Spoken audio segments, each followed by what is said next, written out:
नमस्कार। आज जैसा कि हम लोग ने लास्ट वीडियो में बात किया था कि इस वीडियो से हम लोग जो है वो लेक्चर स्टार्ट कर देंगे, और लास्ट वीडियो में आप लोगों को मैंने जो रणनीति है कैसे बनाना है वो समझने के लिए वो वीडियो बनाया था। तो जब आप लोग वो वीडियो देखोगे तो बहुत लोगों के मन में क्वेश्चन आएगा कि यार उसमें आपने सोने का टाइमिंग तो बताया नहीं। तो मैंने आपको वो जो जॉब का टाइमिंग बताया, जो लोग जॉब नहीं करते तो उनको उसी में रेस्ट करना है, और जो लोग जॉब करते हैं तो उनको अपने हिसाब से वो स्लीपिंग का टाइमिंग मैनेज करना है। वो मैंने इन जनरल रणनीति और टाइम टेबल बना के बताया। तो कोई भी ऐसा मत सोचना कि यार उसने आपने सोने का टाइमिंग बताया नहीं तो आदमी सोए कब। तो वो आपके ऊपर है। मैंने एक रणनीति बता दिया कि एक नॉर्मल तरीके पे आपको कितने घंटे पढ़ाई करनी चाहिए, तो वही सबसे मेन इंपॉर्टेंट था मेरा बताना। तो आज से हम लोग जो है पढ़ाई चालू कर रहे हैं अपनी, ठीक है। तो इस पढ़ाई के साथ साथ हम लोग थोड़ा एंजॉय भी करेंगे और बरोबर से समझेंगे भी चीजों को। लेकिन आज जो हम लोग पहला जो सब्जेक्ट तैयार करने वाले हैं, पहला मेरे हिसाब से जो सब्जेक्ट रेडी करने वाला हूं मैं, वो है अपना पॉलिटी, ठीक है। सबसे पहले मैं आपको क्या रेडी कराऊंगा, पॉलिटी। क्योंकि पॉलिटी क्या है, उसमें आर्टिकल्स वगैरह है, अनुच्छेद है, तो लोगों को वो थोड़ा टफ लगता है। तो इसके लिए हम लोग पहले ये रेडी करेंगे, इसके बाद जो है हम लोग दूसरा सब्जेक्ट देखेंगे। तो पहले हम लोग पॉलिटी स्टार्ट करते हैं, और आज से हमारा ये जो क्लास है वो चालू हो गया है। तो आज हम लोग हमारा पहला लेक्चर जो होगा वो क्या होगा, राज्य व्यवस्था, ठीक है। तो हम लोग राज्य व्यवस्था के बारे में पढ़ना चालू करेंगे, और इसी के बारे में ही हम लोग समझेंगे, ठीक है। तो अपने पेन बुक जो भी आपको रेडी करके रखना है साथ में आप रेडी करके रख लीजिए। मैं आपको कुछ चीजें लिखवाऊंगा भी, और कुछ चीजें जो समझाने लायक है वो समझाऊंगा भी, ताकि आपके पास नोट्स भी रेडी होते रहे और आपकी अवधारणाएं भी क्या होते रहे, क्लियर होते रहे। तो जैसा कि आप लोगों को पता है कि पॉलिटी के लिए मैंने पहले ही बताया था कि आपको लक्ष्मीकांत की बुक पढ़ना है तो लक्ष्मीकांत की पढ़ सकते हैं, या किसी क्लास वगैरह की नोट्स पढ़ना है तो किसी क्लासेस की भी नोट्स पढ़ सकते हो। मैंने आपको प्रीफर करने के लिए बोला था कि दृष्टि आईएएस का भी आप जो मेंस का कैप्सूल है और बाकी सब जो बुक्स है वो बाय कर सकते हो। तो ये आपके ऊपर है। तो ये जो मैं नोट्स आपको बता रहा हूँ ये मैंने खुद मतलब मैं नोट करते रहता हूँ, मैं अपने हिसाब से लिखते रहता हूँ, वही मैं सब आपको बताने वाला हूँ ताकि ज्यादा आपको लेंथी ना हो और इजी हो, ठीक है। तो सबसे पहले हम समझेंगे कि राज्य की अवधारणा समझते हैं कि राज्य क्या है, ठीक है। राज्य क्या है, तो राज्य की अवधारणा समझना बहुत ही जरूरी है, क्योंकि पॉलिटी में आपको बहुत बार राज्य आएगा। तो आपको कंफ्यूजन नहीं होना चाहिए कि राज्य क्या है, क्योंकि राज्य की अवधारणा अगर आपकी क्लियर रहेगी तो आपको ये इजीली समझ में आते जाएगा कि किस राज्य की बात हो रही है, ठीक है। हम लोगों को नॉर्मल राज्य कौन सा पता है कि जो छोटे छोटे प्रांत होते हैं हमको वही राज्य पता है, जैसे महाराष्ट्र राज्य, यूपी राज्य, ठीक है, एमपी राज्य, ये सब हम लोग को राज्य पता है। बट हमारे कॉन्स्टिट्यूशन के हिसाब से राज्य की अवधारणा क्या है वो हम लोग देख लेते हैं। तो पहले मैं आपको बोलूंगा, आप थोड़ा नोट कर लीजिए, ठीक है, लिख लीजिए, और मैं एक बार ही मतलब बोलूंगा, उसके बाद आप जो है उसको पॉज कर करके लिखते जाना, और उसके बाद मैं जो समझाऊंगा वो समझ लेना, ठीक है। तो पहले लिख लीजिए। तो राज्य क्या है, ठीक है। राज्य व्यवस्था से जुड़ी सबसे प्राथमिक अवधारणा राज्य कहलाती है।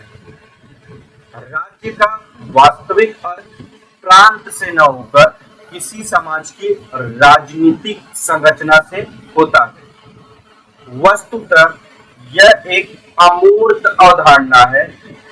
उदाहरण के लिए भारत सरकार, संसद, न्यायपालिका, राज्यों की सरकारें, नौकरशाही इत्यादि, ये सब क्या कहलाते हैं, राज्य ही कहलाते हैं।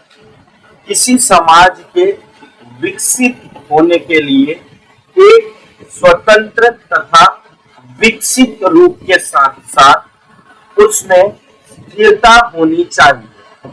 जैसे अमेरिका, जापान, इंग्लैंड, ये स्थिर राज्य हैं, तथा इन्हीं का एक उदाहरण अफगानिस्तान, ये क्या है, अस्थिर राज्य है। एक राज्य में 4 तत्व होते हैं, ठीक है। तो यहीं पे रुक जाइए, तत्व के बारे में हम बाद में लिखते हैं, पहले हम लोग समझ लेते हैं कि राज्य क्या है। तो जैसा कि आप लोगों ने देखा, ये क्या है, प्राथमिक अवधारणा है, यानी सबसे पहली अवधारणा है, और ये क्या, एक अमूर्त रचना है। हम अमूर्त मतलब क्या होता है? अब्स्ट्रैक्ट। अब्स्ट्रैक्ट मतलब निराकार। आप राज्य को डिफाइन नहीं कर सकते कि उसका आकार कैसा होता है, आप उसको क्या समझ सकते हो। ठीक है, आप बोलोगे यार ये भारत तो राज्य है, लेकिन आप देखोगे वर्ल्ड में अलग अलग राज्य हैं, क्योंकि जब हम पढ़ेंगे तो अमेरिका राज्य, इंग्लैंड राज्य, भारत राज्य, तो सबकी रचना कैसी है? निरंकार है। ऐसा नहीं है कि एक सेम चीज होता है, और उस राज्य में बहुत सारी चीजें इन्वॉल्व है, तो इसलिए उन सारी चीजों को आप एक साथ नहीं देख सकते हो। ठीक है, कोई मैप बनाते हो तो आप भारत का नक्शा देख पाओगे, बाकी सब चीजें नहीं देख पाओगे। जैसे न्यायपालिका, मतलब आप समझ लो जो भी गवर्नमेंट के अंदर, सरकार के अंदर आते हैं, मंत्री परिषद भी आप बोल सकते हो। ठीक है, और कार्यपालिका, ठीक है, कार्यपालिका के साथ जो भी आपके, अगर आप जिस भी स्टेट में रहते हो वहां की नगर पालिका, पुलिस प्रशासन,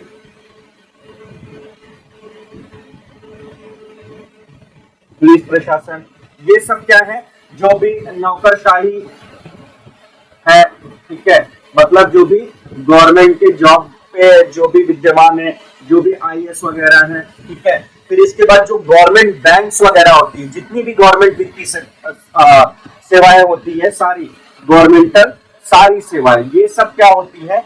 ये सब एक राज्य कहलाती है। मतलब इन सब के मिलने से क्या बनता है? एक राज्य बनता है। मतलब ये सब अगर राज्य में ना हो तो आप राज्य नहीं बोल सकते हो। तत्व तो अलग है, बट ये सब राज्य में समावेश होता है। मतलब जो पुलिस है, कभी भी आपको ऐसा नहीं होगा कि पुलिस इंडिविजुअल अस्तित्व रखती, नहीं, वो राज्य कहलाती है।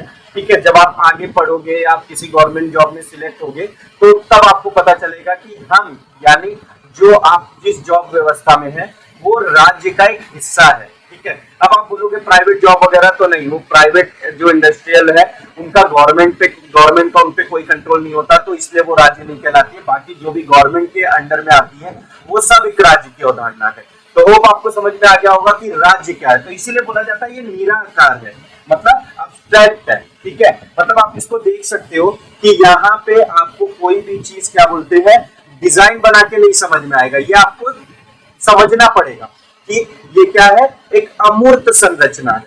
तो आप राज्य से क्लियर हो गए होंगे कि राज्य क्या है। अब राज्य के जो तत्व है, हम राज्य के तत्व देख लेते हैं कि मतलब क्या होने से एक राज्य बनता है। ठीक है, ये सब तो इन्वॉल्वमेंट राज्य की होती है, इसी से राज्य पहचाना जाता है, लेकिन इसके तत्व हम लोग देख लेते हैं। ठीक है, तो राज्य के तत्व, तो राज्य के जो तत्व की अगर हम लोग बात करें तो राज्य के कितने तत्व होते हैं? 4। ठीक है, पहला तो आपको पता है कि राज्य के अगर हम लोग तत्व की बात करें तो एक राज्य की पहचान किससे होती है? उसके भूभाग से। मतलब भारत अगर राज्य की बात किया, क्या भूभाग, अगर हम लोग भारत राज्य की बात करते हैं तो भारत का एक बाउंड्री एरिया है, उस बाउंड्री एरिया के अंदर उसकी जगह है, तभी हम लोग भारत को पहचान पाते कि भारत कहाँ है, अमेरिका कहाँ है, इंग्लैंड कहाँ है, ब्रिटेन कहाँ है। तो यानी अगर हम लोग राज्य के तत्व की बात करें, वो राज्य तभी कहलाएगा जब उसका क्या होगा? भूभाग होगा। ठीक है, भूभाग होगा। इसके बाद वहां कोई सरकार होगी। ठीक है, मतलब उनकी क्या होगी? इंडिपेंडेंट गवर्नमेंट होगी, जो अपने क्या है, डिसीजंस खुद लेती होंगी। ठीक है, जो अपनी जो भी कार्यवाही है वो करने के लिए एक कानून व्यवस्था होगा। ठीक है, वो सब क्या है? सरकार की अवधारणा है। मतलब भूभाग होगा, सरकार होगा। इसके बाद अभी जो सरकार है, चलो जगह भी हो गई, भूभाग भी हो गया, मतलब फिर उसके ऊपर सरकार भी आ गई, लेकिन सरकार और भूभाग का लेकर क्या करेंगे? तो कोई तो होना चाहिए। यानी राज्य में कौन इन्वॉल्व होता है? जनसंख्या। ठीक है, पॉपुलेशन। ठीक है, इसके बाद ये भूभाग क्या हो गया? Geographical area. ठीक है, जनसंख्या मतलब किसी भी सरकार को राज करने के लिए, मतलब राजनीति करने के लिए, वहां की कानून व्यवस्था बनाए रखने के लिए राज्य की अवधारणा में जनसंख्या का होना बहुत ही अनिवार्य है। इसके बाद है संप्रभुता। देखिए ये जो वर्ड है ये वर्ड ही आपको क्या क्लियर कर देगा कि संप्रभुता क्या होता है। इंग्लिश में अगर बोलूं तो सॉवरेंसी, ठीक है, सॉवरेंटी, ठीक है। तो यानी अगर आप देखोगे तो एक राज्य की अवधारणा क्लियर होने में क्या होना चाहिए, भूभाग होना चाहिए, वहां सरकार होनी चाहिए, जनसंख्या होनी चाहिए और संप्रभुता होनी चाहिए। तो जहां पे ये चार तत्व हैं वही क्या कहलाता है, एक राज्य कहलाता है। अगर ये चारों तत्व नहीं है तो वो एक राज्य नहीं है। तो जनसंख्या से आप समझ गए, सरकार से समझ गए और भूभाग से समझ गए। अब संप्रभुता क्या होता है? संप्रभुता का मतलब है कोई ऐसा राज्य जो अपने आंतरिक और बाह्य यानी राज्य के अंदर यानी देश के अंदर और देश के बाहर के दोनों के मामलों को क्या करे, इंडिपेंडेंट रूप से, स्वतंत्र रूप से निर्णय लेता हो। जैसे भारत, अमेरिका, ब्रिटेन, ये इनके देश के अंदर क्या हो रहा है और देश के बाहर ये क्या कर रहे हैं, इन पे किसी का दबाव नहीं होता है। ठीक है, अभी आप बोलोगे कि इंडिया अमेरिका की सुनता है, तो वो तो इसके लिए सुनता है क्योंकि हम लोग एक मित्र राज्य है, तो हम लोग एक दूसरे की रेस्पेक्ट करते हैं। बट जिन बातों में इंडिया को नहीं सुनना है, जैसे आपने 370 देखा, पाकिस्तान से रिलेटेड कोई भी चीजें देखते हो, ठीक है, तो वो क्या होता है, हम नहीं सुनते। तो इसलिए हम लोग भी क्या है, एक संप्रभुत्व राज्य है। इसके साथ साथ जनसंख्या भी है हमारे पास, सरकार भी है और भूभाग भी है। तो इसके लिए हम लोग क्या है, भारत राज्य है। अब आप बोलोगे भारत राज्य पहले से था? नहीं, आजादी के बाद से ये भारत राज्य बना, क्योंकि आजादी के पहले हमारे पास क्या नहीं था, संप्रभुता नहीं थी। हम लोग ब्रिटेन के जो यहाँ पे राजतंत्र थे, हम लोग उनकी बात सुना करते थे। वो ब्रिटेन के राजतंत्र, ब्रिटेन से जो भी मतलब शासन पद्धति या जो भी चीजें आती थी उन्हीं का वो पालन करते थे। यानी हमारे पास संप्रभुता नहीं थी, हमारी खुद की सरकार नहीं थी, हमारी बाहरी सरकार थी। इसके लिए हमारा वो राज्य नहीं था। समझने के लिए तो राज्य था, बट एक्चुअल में राज्य नहीं था। अब जैसे आप देख सकते हो तिब्बत की सरकार, ठीक है, जब तिब्बत पे चाइना का आक्रमण हुआ तो जो दलाई लामा थे,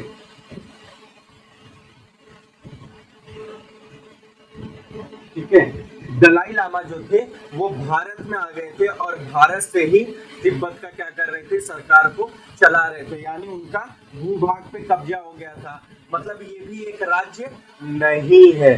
ठीक है, इसके बाद आप देख सकते हो क्या, अफगानिस्तान। अफगानिस्तान, ये चारों तत्वों के साथ स्थिरता भी तो जरूरी है। मतलब आप समझो संप्रभुता है, जनसंख्या है, लेकिन वहां की सरकार कभी भी पलट जाती है, ठीक है, तो वो राज्य नहीं है। मतलब जिस सरकार पे कोई भी आके कब्जा कर ले तो वो स्वतंत्र राज्य नहीं है।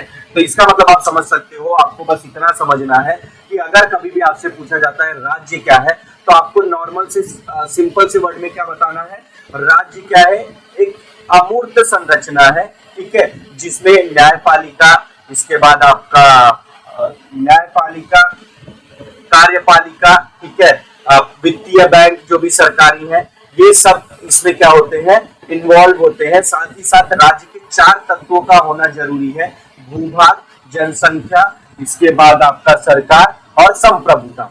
तो इनके बारे में एक एक लाइन समझा देना कि भूभाग क्या होता है, सरकार क्या होता है, जनसंख्या क्या होता है, संप्रभुता क्या होती है। चलिए मैं थोड़ा आपको लिखा देता हूं ताकि आपको ये चीजें और क्लियर हो जाए। तो लिखिए, एक राज्य में चार तत्व विद्यमान होते हैं, ठीक है, या उनका विद्यमान होना अनिवार्य है। पहला है भूभाग, ठीक है, इनका इंग्लिश वर्ड भी लिख के चलना ताकि आपको बाद में कंफ्यूजन ना हो। भूभाग यानी ज्योग्राफिकल एरिया। दूसरा है जनसंख्या यानी पॉपुलेशन। तीसरा है सरकार यानी गवर्नमेंट। चौथा है संप्रभुता या जिसको आप क्या बोल सकते हो, प्रभुसत्ता यानी सॉवरेनिटी, ठीक है। और इन चार तत्वों के साथ साथ स्थिर राजनीति राज्य के विकास के लिए आवश्यक है। मतलब ये चार तत्वों के साथ साथ मैंने क्या बताया, वहां की राजनीति कैसी होनी चाहिए, स्थिर होनी चाहिए, बार बार तख्ता पलट नहीं होते रहना चाहिए। जैसे आपने अफगानिस्तान का देखा, अभी पाकिस्तान भी ये चीजें भुगत चुका है कि वहां की भी स्थिर राजनीति नहीं होती, कभी भी आर्मी उनपे मतलब क्या कर लेती है, ज्यादा हावी हो जाती है। बट आप उसको स्थिर बोल सकते हो एक तरह पे, क्योंकि वहां इंटरनल ही वो मतलब बोलते हैं जो प्रॉब्लम्स है वो चल रहा है। बट अफगानिस्तान में आप देखोगे बाहर से आके पहले वो अफगानिस्तान से बाहर जाते, फिर बाहर से आके जब भी वहां पे अस्थिरता रहती है तो वो राज्य का हिस्सा नहीं होता है। तो यानी आप राज्य समझ गए होंगे, राज्य क्या है। अब इनको एक एक लाइन में लिख लेते हैं। तो पहला लिख लीजिए भूभाग। भूभाग एक ऐसा भौगोलिक प्रदेश होना चाहिए जिस पर उस राज्य की सरकार अपनी राजनीतिक क्रियाएं कर सके। उदाहरण के लिए भारत, अमेरिका, ब्रिटेन, यानी उनका स्वतंत्र रूप से ऐसा भूभाग होना चाहिए जो वो स्वतंत्र रूप से क्या कर सके, वहां पे कुछ भी राजनीतिक क्रियाएं कर सके। अब राजनीतिक क्या होता है वो मैं आगे आपको बताऊंगा, ठीक है। इसके बाद जनसंख्या के लिए लिख लिए एक लाइन। राज्य के भूभाग पर निवास करने वाला एक ऐसा समुदाय होना चाहिए जो राजनीतिक व्यवस्था के अनुसार संचालित हो। यानी ऐसा क्या होना चाहिए, भूभाग पे जनसंख्या होनी चाहिए जो राज्य व्यवस्था के हिसाब से संचालित होते रहे, ठीक है। इसके बाद तीसरा लिख लीजिए सरकार। देखिए पहले आप भूभाग लिखिए, दूसरा जनसंख्या लिखिए। भूभाग है उस पर जनसंख्या, तब सरकार का गठन होगा, ठीक है। तो ये पॉइंट आप इधर कर सकते हो। तो तीसरा लिख लीजिए सरकार, ठीक है। सरकार एक या एक से अधिक व्यक्तियों पर राजनीतिक शक्ति का प्रयोग करता है। यानी जो भी एक या एक से अधिक व्यक्ति, यानी आप बोल सकते हो समाज, ठीक है, उनपे क्या करता है, राजनीतिक शक्तियों का प्रयोग करता है। राज्य ब्रैकेट में लिख लो स्टेट, और सरकार यानी ब्रैकेट में लिख लो गवर्नमेंट, में यही अंतर है कि राज्य एक अमूर्त संरचना है जबकि सरकार एक मूर्त संरचना है। यानी राज्य क्या है, राज्य को आप अलग तरीके से डिफाइन नहीं कर सकते हो क्योंकि उसमें क्या है, बहुत सारी चीजों का इन्वॉल्व है। बट अगर जहां आप सरकार की बात करते हो तो सरकार क्या एक ढांचा है, ठीक है। आपको पता है मंत्री होता है, पहले राष्ट्रपति, फिर प्रधानमंत्री, फिर अंदर मंत्री परिषद, फिर नौकरशाही, ये सब ऐसे डिवाइड है। तो इनकी संरचना क्या निर्धारित है, तो ये मूर्त संरचना है। बट साथ ही साथ यहाँ पे क्या है, वो मैन पावर होते हैं, वो लोग होते हैं जो राजनीति करते हैं। बट यहाँ पे जो राज्य है वो राज्य क्या है, अमूर्त संरचना है, क्योंकि इसमें क्या है, आपका जो नौकरशाही है, कार्यपालिका है, नगर निगम है, नगर पालिका है, न्यायपालिका है, वो सब इसमें क्या होते हैं, इन्वॉल्व होते हैं, ठीक है। अब संप्रभुता पे लिख लेते हैं। संप्रभुता या प्रभुसत्ता यह राज्य का सबसे महत्वपूर्ण तत्व होता है। इसका अर्थ है कि राज्य अपने आंतरिक और बाह्य मामलों के निर्णय स्वतंत्रता से लेने की शक्ति रखता है, ठीक है। अब आगे नेक्स्ट पैराग्राफ चेंज करके लिखिए। उपयुक्त चारों तत्व किसी राज्य में होना अनिवार्य है, अन्यथा किसी एक की भी अनुपस्थिति से राज्य की अवधारणा निरर्थक हो जाती है। जैसे पराधीन भारत में संप्रभुता न होना, ठीक है। दूसरा, चीन के आक्रमण के समय तिब्बत की सरकार का संचालन दलाई लामा द्वारा भारत से करना, तथा वर्तमान अफगानिस्तान में सरकार का तख्ता पलट संप्रभुता का खतरा होने का एक उदाहरण है। तो इतना तो आप समझ गए होंगे, मैंने जैसे समझाया कि ये चारों तत्वों के साथ साथ क्या होना चाहिए, स्थिरता होनी चाहिए, और फिर आप ये तीनों एग्जाम्पल लिख सकते हो। इसके बाद एक स्वतंत्र राज्य के निर्माण के बाद किसी भी राज्य की राजनीतिक ढांचा मजबूत तथा लोक कल्याणकारी होना चाहिए। मतलब ये चारों तत्व हो गए, राज्य स्थायी हो गया। इसके बाद जो है वो जो स्वतंत्र राज्य वो निर्माण करने की कल्पना सोच रहे हैं, उनका राजनीतिक ढांचा क्या होना चाहिए, मजबूत होना चाहिए, बिखरा हुआ नहीं होना चाहिए। साथ ही साथ वो लोक कल्याणकारी होना चाहिए, मतलब वहां पे जो जनसंख्या रह रही है उनके हित के लिए होना चाहिए, ना कि उनपे राज्य करने के एम से होना चाहिए। किससे होना चाहिए, उनके हित के लिए होना चाहिए। तो हम लोग जैसे जैसे ये चीजें आगे पढ़ते जाएंगे वैसे वैसे हमारी अवधारणा क्लियर होती जाएगी, कल्याणकारी राज्य क्या होता है, हित क्या होता है, तो वो सब चीजें हमारी क्या होती जाएंगी, क्लियर होती जाएंगी। आगे लिखिए इसी पैराग्राफ में, अनेक विचारकों के अनुसार किसी राज्य में राज्य व्यवस्था नहीं होने चाहिए, परंतु वर्तमान समय में राज्य व्यवस्था राजनीतिक तौर पर होना अनिवार्य हो गया है। किसी राज्य की अभाती भारत की, या लिखो किसी राज्य की अर्थात, अभाती रहने दीजिए, अर्थात भारत की की राष्ट्र निर्माण की प्रक्रिया को सुचारू रूप से चलाने, देश की आंतरिक सुरक्षा और बाह्य सुरक्षा को मजबूत करने तथा समाज कल्याणकारी ब्रैकेट में लिख लो ताकि आपको बहुत तरीके से समझ में आए कि समाज कल्याणकारी क्या होता है।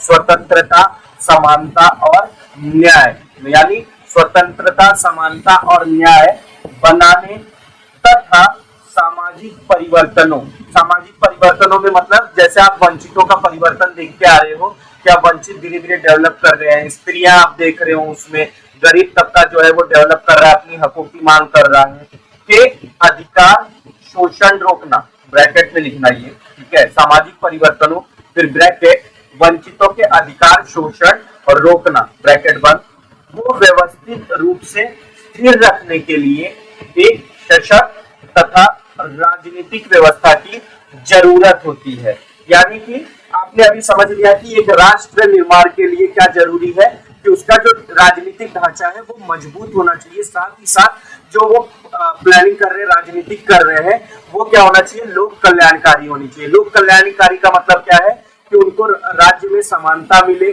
ठीक है, उनको न्याय मिले और स्वतंत्रता मिले। ऐसा नहीं है कि मतलब 1947 के बाद देश आजाद हुआ और फिर वापस से कोई उनको गुलाम बना ले। गुलाम का इन द सेंस मतलब कि हमारे ही जो राजनीतिक लोग हैं हमको कोई भी स्वतंत्रता ना दे, समानता ना दे, मनमाना ना करे, तो ऐसी चीजें एक स्वतंत्र राज्य में नहीं होनी चाहिए। साथ ही साथ बहुत सारे लोग जो विचारक थे उनका क्या मानना था, जैसे हमारे गांधी जी भी थे, उनका मानना ये था कि राज्य व्यवस्था नहीं होनी चाहिए, मतलब राजनीतिक लोग नहीं होनी चाहिए, सारी जनता जो है अपने हिसाब से स्वतंत्र रूप से जीना चाहिए। लेकिन मैं आपको बता दूं, आप सोच के देखो, अगर सब लोगों को फ्रीडम दे दिया जाए अपने हिसाब से स्वतंत्र रूप से रहने के लिए, तो जो वंचित वर्ग है यानी जो कमजोर तबका है और जो दबंग आदमी है, अभी आप जहां पे रहते हो आज राज्य व्यवस्था होने के नाते आप देखोगे जो भी गुंडे टाइप के लोग हैं उनसे लोग डरते हैं, अपना काम करने के लिए चुपचाप निकल जाते हैं। तो आप सोचिए अगर राज्य व्यवस्था ना हो तो ये गुंडे लोग कितने हद तक आगे बढ़ जाए, यानी जो वंचित वर्ग होगा उसको और दबाया जाएगा, यानी एक राज्य कल्याणकारी नहीं हो सकता है। तो आज के दौर में राजनीतिक व्यवस्था क्या है, होना जरूरी हो गया है। यानी गांधी जी जैसा सोचते थे कि राजनीतिक व्यवस्था नहीं होनी चाहिए, पर अगर आज गांधी जी होते, आज का माहौल देखते तो वो बोलते नहीं, राज्य व्यवस्था होना बहुत ही जरूरी है ताकि लोगों को क्या मिल सके, न्याय मिल सके, समानता मिल सके और स्वतंत्रता मिल सके।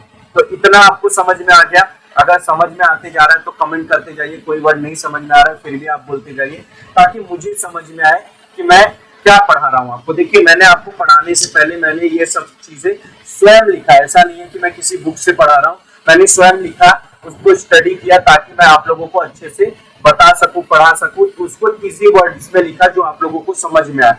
तो इसीलिए आप लोग ये सब नोट करते चलिए, ठीक है।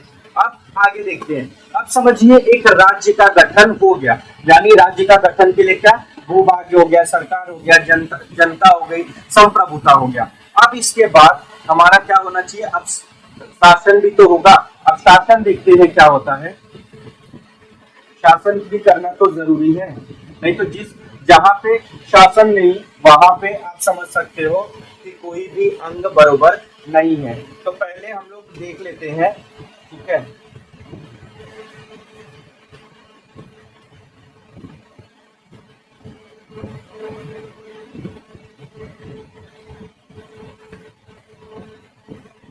तो शासन का अंग देखने से पहले हम लोग समझते हैं शासन है क्या। तो शासन जो होता है इसका मतलब क्या है, सामान्य, या करो इसको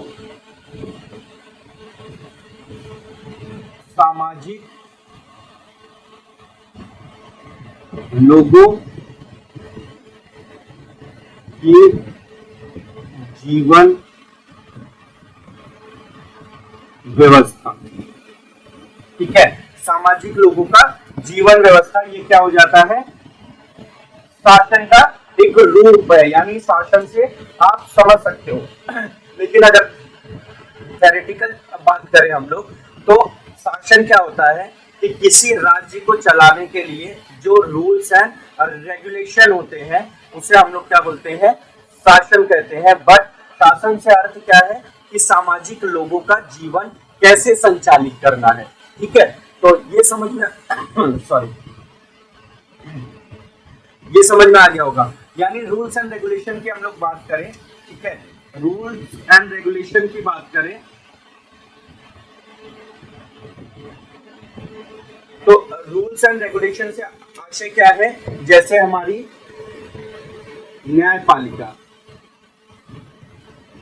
न्यायपालिका का काम क्या है, जो भी सरकार या लोगों में विवाद चल रहा है, जो एक व्यक्ति का दूसरे व्यक्ति से विवाद चल रहा है, जो समाज में किसी का विवाद चल रहा है, उनको सुलझाना। ठीक है, तो ये भी क्या है, ये शासन का रूप है कि मतलब अगर सामान्य लोगों का जीवन व्यवस्थित रूप से नहीं चल रहा है तो न्यायपालिका द्वारा क्या होता है, ये जीवन चलाया जाता है। अब हम समझते हैं सामाजिक जीवन क्या होता है। ठीक है, तो हम लोग पहले जीवन को समझ लेते हैं, क्योंकि ये देखिए ये सब चीजें छोटी छोटी है, बट इनको समझना क्या है, बहुत जरूरी है। अगर आपकी अवधारणाएं क्लियर होंगी तो आप जो है चीजों को इजीली समझ पाओगे। ठीक है, हम लोग जीवन को समझते हैं। अब इसमें कैसा हो गया, एक तो आपका निजी जीवन है, ठीक है, और दूसरा सामाजिक जीवन।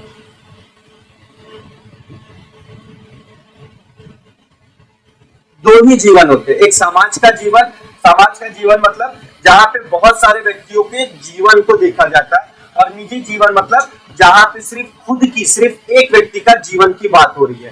तो अगर हम लोग इसको और अच्छे से तरीके से समझे, जैसे अगर आप समझो कि आप अपने घर में आप कुछ भी खा पी रहे हो, ठीक है, या मैं बोलूं आप अपने घर में म्यूजिक लगा के डांस कर रहे हो, ठीक है, और आपका वो जो वॉल्यूम है वो घर तक ही सीमित है, तो वो क्या हो गया, आपका निजी जीवन है। मतलब आपको कोई भी आके मना नहीं कर सकता कि आप म्यूजिक क्यों सुन रहे हो, सॉन्ग क्यों सुन रहे हो, तो यानी आपको कोई भी मना नहीं कर सकता है, तो वो आपका क्या है, निजी जीवन। लेकिन आप उस वॉल्यूम को जो है इतना स्पीड में कर दिए कि आजू बाजू के पूरे एरिया में एकदम बोलते हैं ना, वो दीवार तक हिल रही है, उनके घर के बर्तन हिल रहे हैं, मतलब आप एकदम डीजे बजा रहे हो, तो आप किसको डिस्टर्ब कर रहे हो, पूरे समाज को डिस्टर्ब कर रहे हो। तो यानी अब यहाँ पे वो जीवन आपका निजी नहीं हो गया, वो क्या हो गया, सामाजिक हो गया, यानी वो समाज से रिलेट हो गया। तो यानी जब तक कोई चीजें सिर्फ आपके निजी जीवन, ठीक है, आपके निजी जीवन यानी सिर्फ जो है अच्छी चीजों के लिए, ऐसा नहीं आप सुसाइड करोगे तो आपका ही निजी जीवन हुआ, क्योंकि जब आदमी सुसाइड करने जाता है या सुसाइड का अटेम्प्ट करता है तो फिर उसमें बोलते हैं जो पारिवारिक है, इसके साथ साथ पुलिस का इन्वॉल्वमेंट, बाहर की चीजों का इन्वॉल्वमेंट बढ़ जाता है, तो वो आपकी सिर्फ चीजें निजी नहीं हुआ। अब निजी में आप समझ सकते हो जैसे खान पान, ठीक है, रहन सहन, ठीक है, पहनावा, ये सब क्या है, आपका निजी जीवन है। अगर हम लोग इसको सामाजिक जीवन पे समझे तो आपका ये जो खान पान है, ये आप क्या बोलते हैं, पुलिस चौकी में बैठ के आपका मन किया मैं जा रहा हूं पुलिस चौकी में बैठ के खाना खाने, ठीक है, तो आप वहां पे जाके नहीं खा सकते। अगर आपका मन किया मैं रोड के, हाईवे के बीचों बीच बैठ के खाना खाऊंगा, तो वो आपका निजी जीवन नहीं हुआ, क्योंकि आप किसको इन्वॉल्व कर ले रहे हो, समाज के तत्वों को इन्वॉल्व कर ले रहे हो। जैसे आपका रहन सहन, अब आपका रहन सहन जैसा भी हो घर में, ठीक है, लेकिन एक समाज के लिए जहां पे जो चीजें इन्वॉल्व नहीं है, आप वहां पे अलग ढंग से अगर आप रहते हो तो वो भी क्या होता है, सामाजिक जीवन में ही काउंट होता है। तो आपको इन सब चीजों का क्या रखना है, बहुत समझ के रखना है कि निजी जीवन क्या होता है। सेम चीज पहनावा, आपका आप क्या पहनते हो वो आपका पर्सनल जीवन है, वो आपका पर्सनल लाइफस्टाइल है। लेकिन जब आप समाज में जाते हो तो वहां पे क्या हो जाता है, जैसे आपने देखा कर्नाटक हाई कोर्ट में जो बच्चों की एकता के लिए स्कूल में हिजाब को मना किया, हिजाब इन द सेंस गवर्नमेंट ने हिजाब पर्टिकुलर वर्ड नहीं बोला, गवर्नमेंट ने क्या बोला कि स्कूल में सिर्फ ड्रेस कोड चलेगा, बाकी कोई भी कपड़ा नहीं चलेगा। तो वो ड्रेस कोड क्या है, वो सामाजिक जीवन है, ठीक है, और निजी जो पहन के आ रहे थे लोग, वो निजी पहनावा था, तो निजी पहनावा नहीं चलेगा, आपको क्या है वहां के रूल्स एंड रेगुलेशन के हिसाब से ही चलना पड़ेगा। तो कभी भी जो सरकार है वो शासन किस रूप में करती है, सामाजिक जीवन, यानी जिससे समाज के तत्वों को खतरा उत्पन्न होने वाला रहे, उन्हीं सामाजिक तत्वों को वो एक रूप करती है, संचालित करती है। तो आप समझ गए होंगे कि सामाजिक जीवन से अर्थ क्या है, निजी जीवन से अर्थ क्या है, इतना समझ में आया आपको, ठीक है। अब आगे बढ़ते हैं। तो ये हमने देख लिया कि सामाजिक जीवन क्या होता है। तो इन्हीं को रूल्स एंड रेगुलेट करना क्या कहलाता है, शासन कहलाता है। ठीक है, इतना समझ में आ गया। अब हम देखते हैं शासन के अंग क्या क्या होते हैं।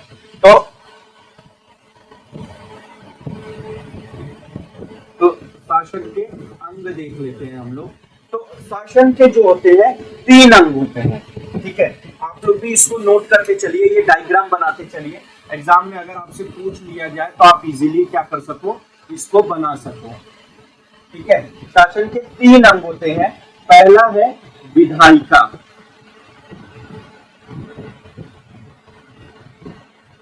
पहला क्या है, विधायिका है। ठीक है, दूसरा आपका कार्यपालिका,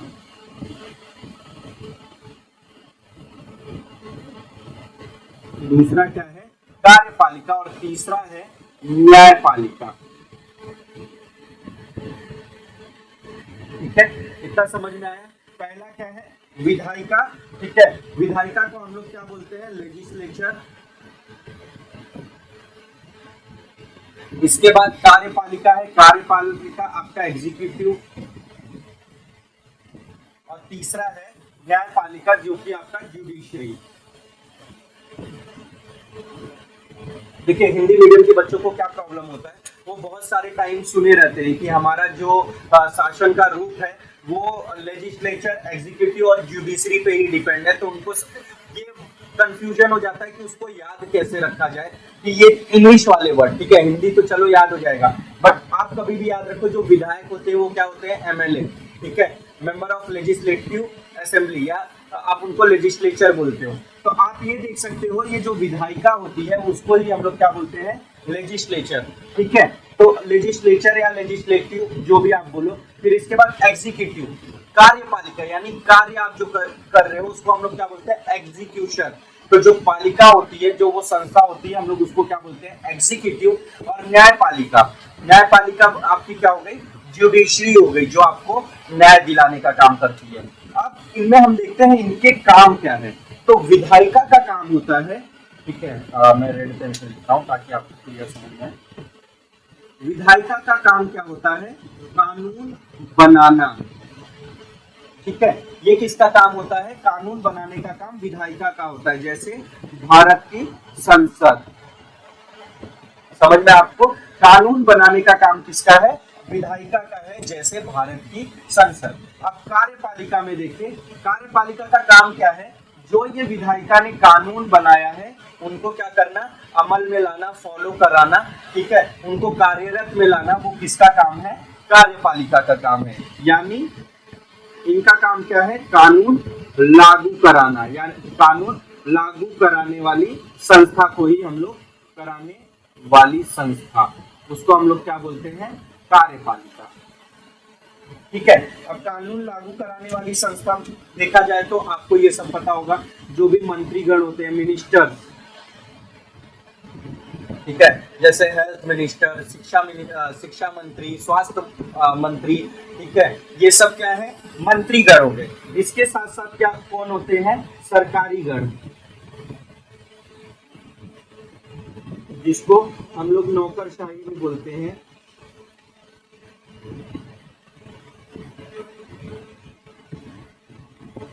नौकरशाही, ठीक है, नौकरशाही भी जिसको बोलते हैं। तो यानी जो आप देखते हो, आप जो स्थिर जिनके जॉब है सरकारी में, जैसे आपके पुलिस प्रशासन हो गया, इसके बाद डीएम हो गए, कलेक्टर हो गए, जो भी आईएएस आईपीएस अधिकारी है, मतलब ये सब जो रूल्स एंड रेगुलेशन को फॉलो कराते हैं, ये किसके तत्व है, कार्यपालिका के। इसके बाद आपकी न्यायपालिका। अब न्यायपालिका क्या का काम क्या है, जो भी विवाद है, विवादों का निपटारा। ठीक है, विवादों का निपटारा, न्याय दिलाना, विवादों का निपटारा, न्याय दिलाना, और विधायिका तथा संविधान के कानूनों की रक्षा।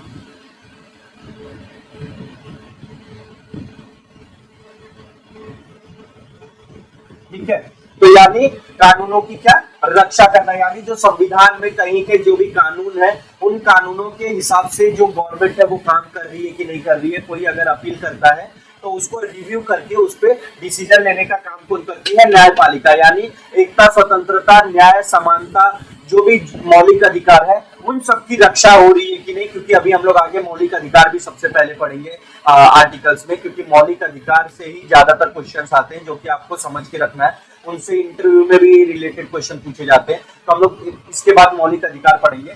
तो पहले ये समझ लेते हैं कि न्यायपालिका की संरचना क्या है, कार्यपालिका की क्या है और विधायिकी की क्या है। तो ये क्या है? संरचना है, ठीक है। कि शासन के 3 अंग होते हैं, विधायिका, कार्यपालिका और न्यायपालिका। भारत में देखा जाए, भारत की मैं बात कर रहा हूँ, ये अभी मैं आपको समझा दे रहा हूँ, आगे मैं आपको डिस्क्रिप्टिव बताऊंगा।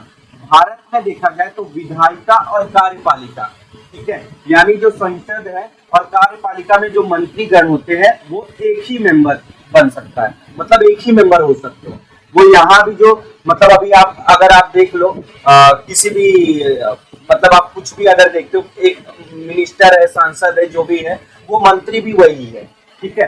तो यहाँ पे जो वो पर्सन है वो यहीं पे क्या है, वो मिनिस्टर भी है। जैसे अगर आप देखा जाए विधायिका में अगर हम लोग प्रधानमंत्री की बात करें, ठीक है, तो मंत्री परिषद का मुख्य कौन है?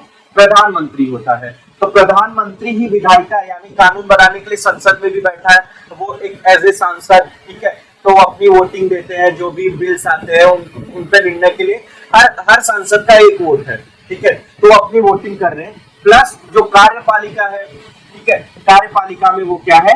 प्रधानमंत्री है।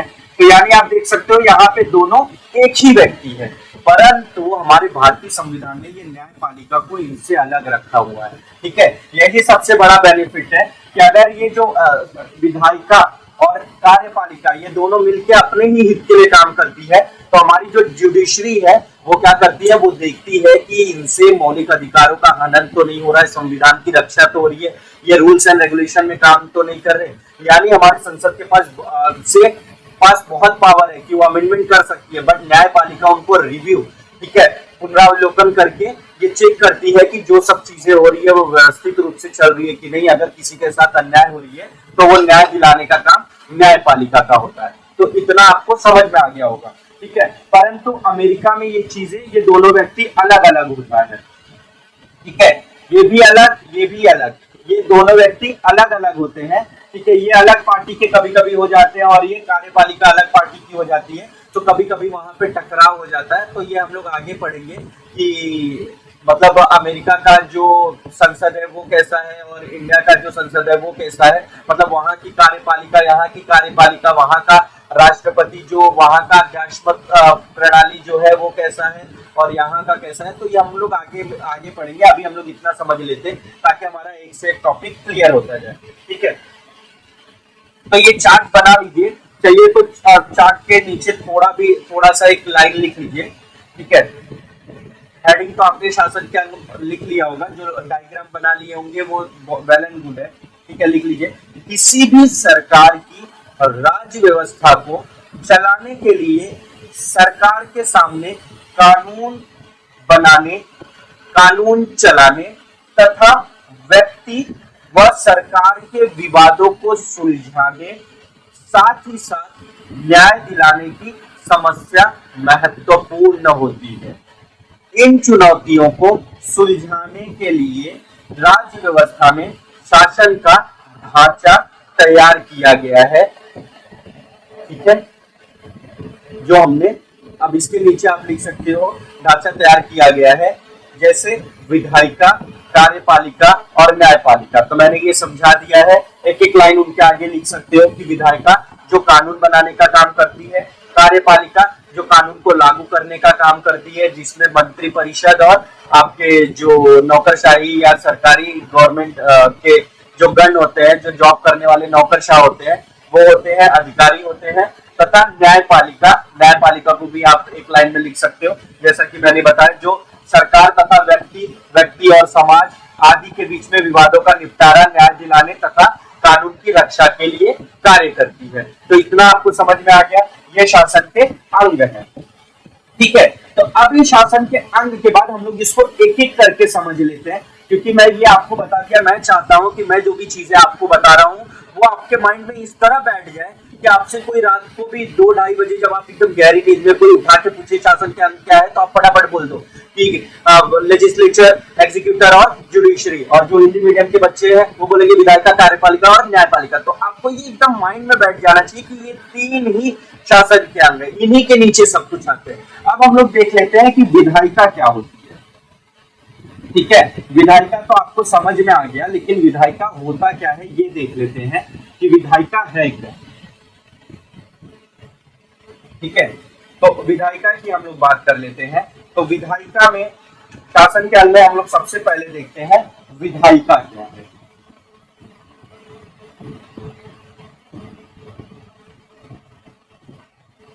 हम लोग क्या देखेंगे, विधायिका। तो अभी हम लोग ने राज्य के बारे में पढ़ा, तो राज्य कैसा होता है, किसको बोलते हैं हम लोग, किसी संघ को, संघ यानी देश को ही हम लोग क्या बोलते हैं, राज्य बोलते हैं। ठीक है, हर आप भाग में देखोगे, जब अभी हम लोग संविधान पढ़ेंगे तो हर भाग में क्या है, जो भी राज्य की परिभाषा है वो अलग अलग होती है। ठीक है, तो यहाँ पे जो हम लोग अभी पढ़ रहे हैं वहां पे राज्य की परिभाषा क्या है, देश से रिलेटेड है।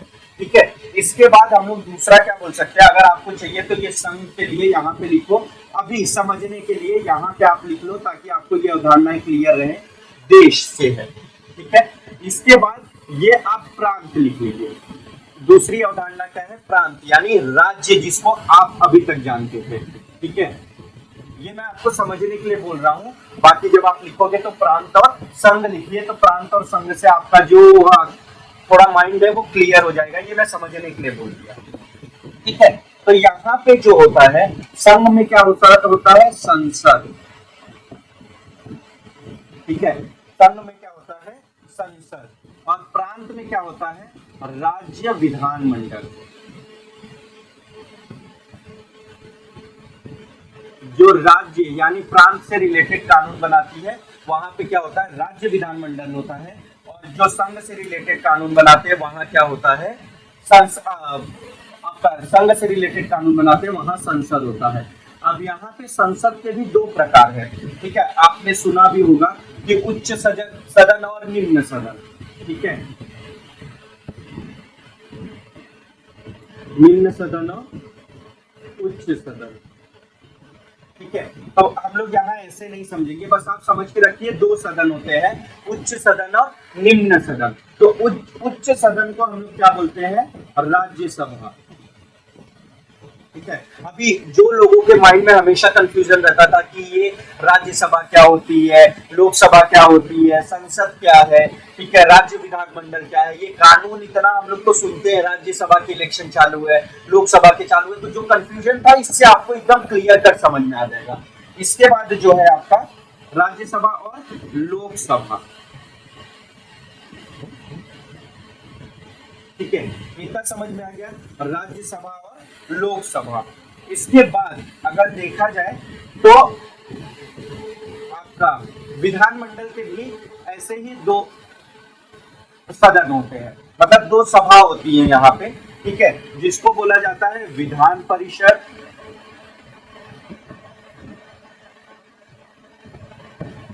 और आपका हो गया विधानसभा।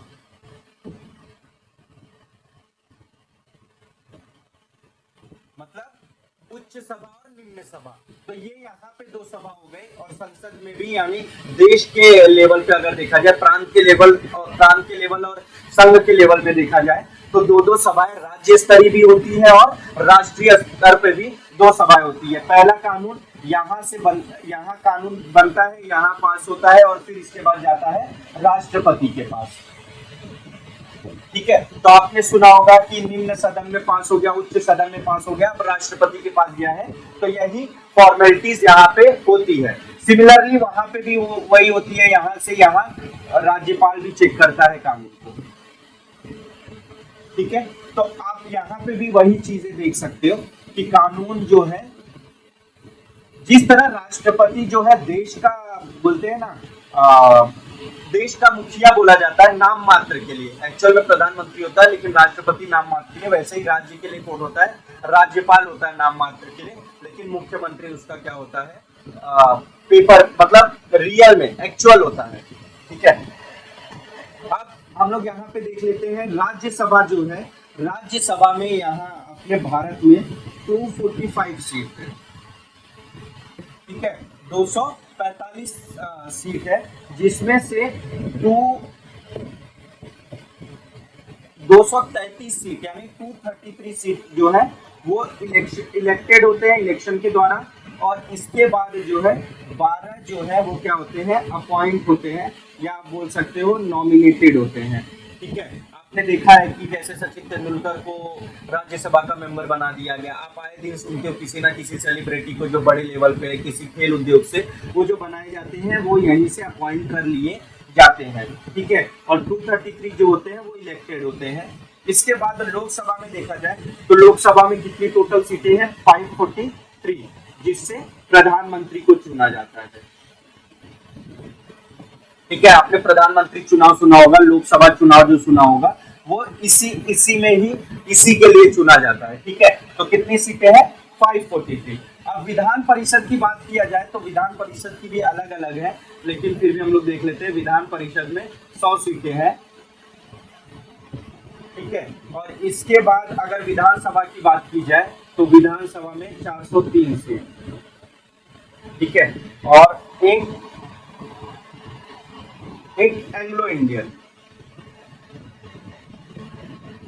आप यूपी जैसे राज्यों की बात कर सकते हो, ठीक है। तो विधानसभा में 100 सीटें, ये मैं आपको ये एग्जांपल के तौर पे समझा रहा हूँ, ये यही सीटें हैं देश का, तो ठीक है। राज्य में अलग अलग होती है, बहुत सारे राज्य में आपको विधान परिषद नहीं मिलेंगे, जैसे केंद्र शासित जो राज्य है दिल्ली को छोड़ के, आप अंडमान निकोबार में नहीं है आपका, तो आप ऐसे देखोगे तो विधान परिषद नहीं है, वहां पे सिर्फ क्या है, विधानसभाएं हैं। तो ये ऑप्शनल है उनके लिए कि वहां अगर कानून को बनाना बहुत जरूरी है राज्य को संचालित करने के लिए और महत्वपूर्ण डिसीजन लेने हैं, यानी बहुत ही जो बड़े बड़े राज्य है आपको वहां पे विधान परिषद देखने के लिए मिल जाता है, हर जगह नहीं मिलेगा। बाकी विधानसभा हर जगह है, इसके साथ लोकसभा और राज्यसभा तो संघ में एक ही है, तो ये रहता ही है। तो ये उच्च हो गया, ये निम्न हो गया, उच्च निम्न, ठीक है। तो इतना आपको समझ में आ गया होगा कि ये क्या होते हैं, ठीक है। अब यहाँ पे हम लोग देख लेते हैं इनके मुखिया कौन होते हैं, ठीक है।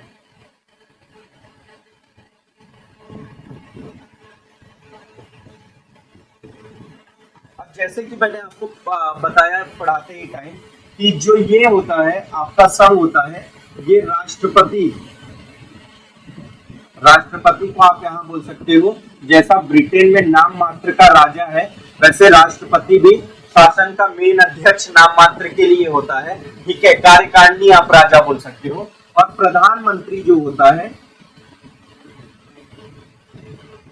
वो क्या होता है, रियल में एक्चुअल में राजा होता है, मतलब एक्चुअल में शासक होता है। यानी जो भी मंत्री परिषद, राष्ट्रपति जो है मंत्री परिषद के ही द्वारा जो भी निर्देश होते हैं उसके ही आधार पे काम करता है। तो आप समझ सकते हो, बहुत लोग सोचते हैं राष्ट्रपति प्रधानमंत्री को हटा क्यों नहीं देता, अरे भाई प्रधानमंत्री की मदद से ही तो राष्ट्रपति बना हुआ है, तो राष्ट्रपति को कैसे हटा देगा। तो आप इतना समझ सकते हो, जो इस मंत्री परिषद का खास होता है वही राष्ट्रपति बनता है।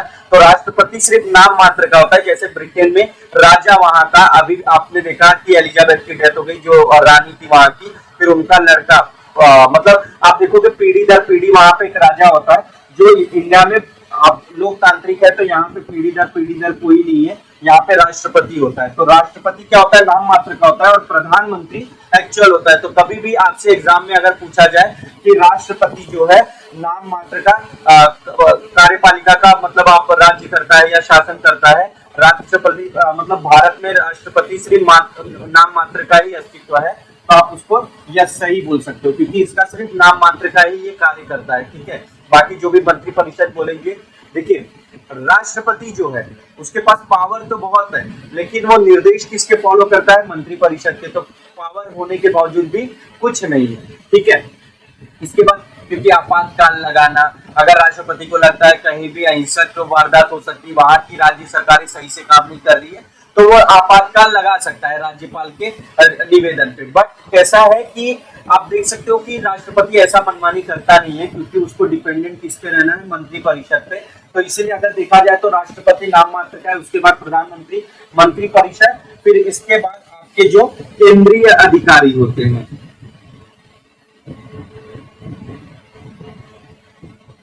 केंद्रीय अधिकारी में देखा जाए तो जो आपके आईएएस, आईपीएस, ठीक है, आईएफएस, ये सब आपके क्या हो गए, केंद्रीय अधिकारी हो गए। तो होप आपको ये सब समझ में आ रहा होगा कि संघ मतलब क्या है, प्रांत मतलब क्या है। देखिए वापस से मैं आपको क्लियर करता हूँ।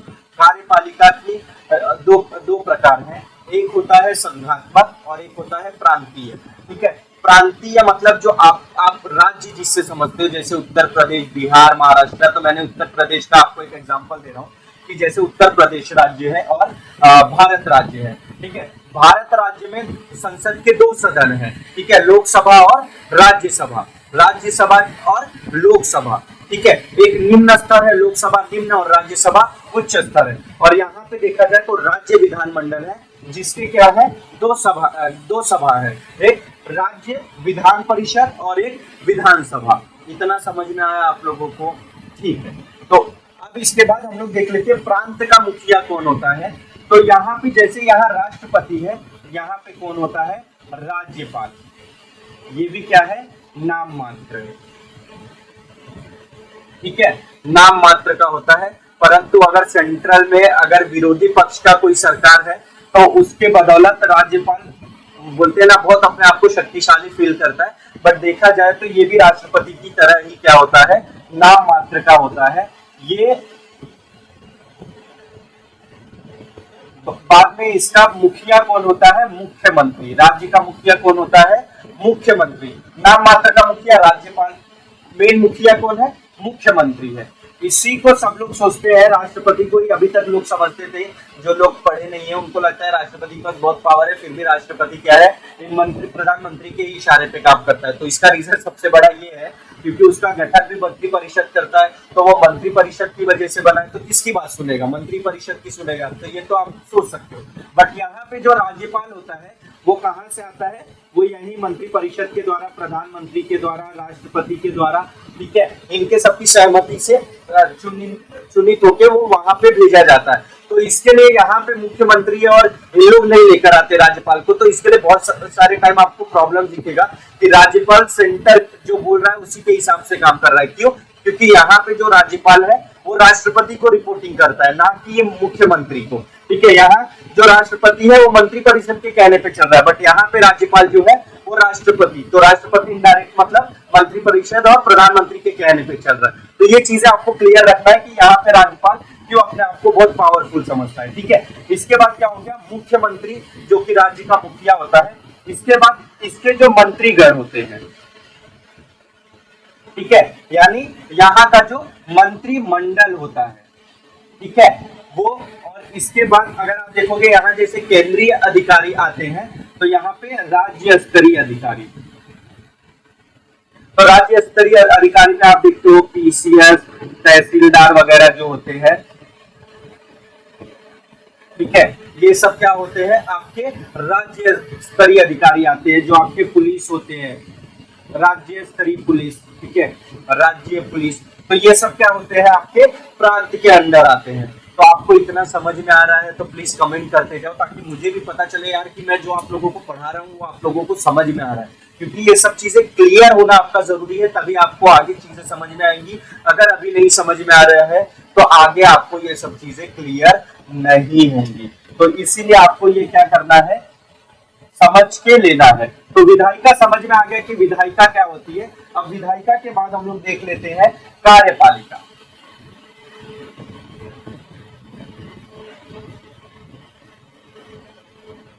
ठीक है, कार्यपालिका को भी हम लोग उसी ढांचे से सेम समझेंगे, संघात्मक यानी संघ के लेवल पे और प्रांत के लेवल पे। ठीक है, तो इससे आपको समझ में आएगा। अब कार्यपालिका मैंने वो जैसा आपको बनाया था, मैं वापस वही आपको अच्छे से बता रहा हूँ ताकि आपको वो चीजें समझ में आए। मैंने वो विधायिका में ही आपको फटाफट बता दिया, लेकिन मैं अलग से इसलिए बता रहा हूँ। एक और चार्ट बना लीजिए कार्यपालिका इंडिकेट करके। अब कार्यपालिका में चलिए आप बताओगे कि मैंने क्या क्या बताया था। पहले नाम मात्र का राजा कौन है भारत में, भारत की कार्यपालिका में, राष्ट्रपति। ठीक है, इसके बाद मेन मुखिया, राष्ट्र का मेन मुखिया कौन है? प्रधानमंत्री।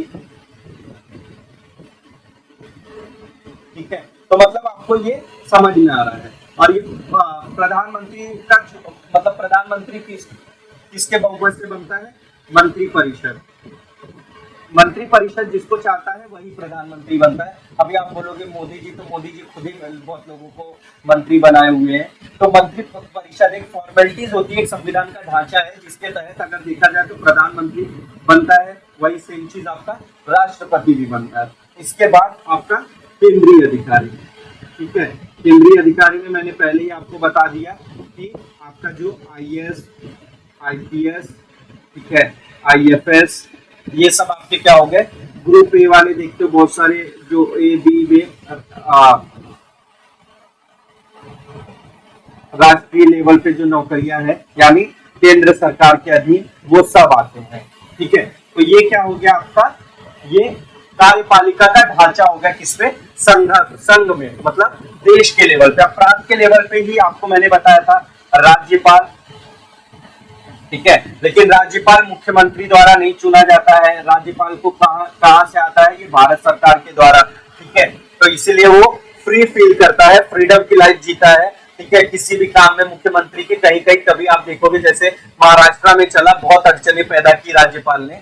तो ये अगर यही होता है, अगर सेंटर में अलग गवर्नमेंट है और स्टेट में अलग है, मतलब आपका प्रांत में अलग है और संघ में अलग है, तो यही प्रॉब्लम देखने के लिए मिलता है। मुख्यमंत्री के बाद उनके जो मंत्रिमंडल होते हैं,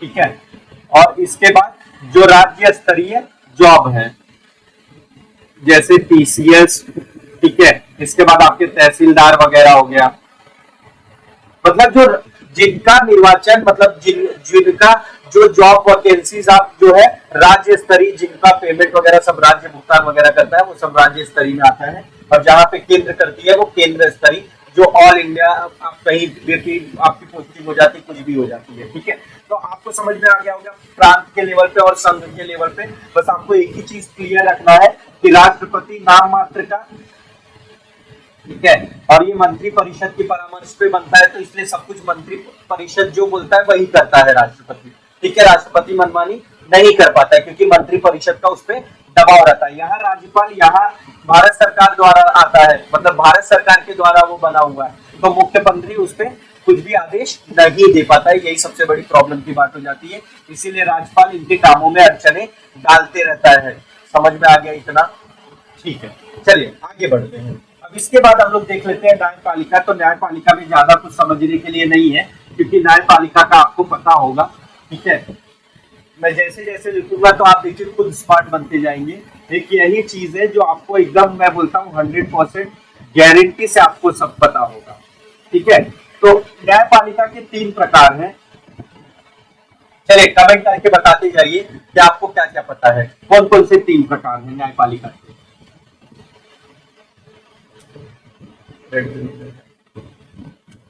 बताइए।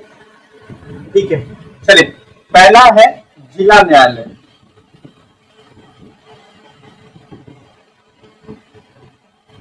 ठीक है, जिसको हम लोग क्या बोलते हैं? District court. ठीक है, इसके बाद होता है आपका उच्च न्यायालय,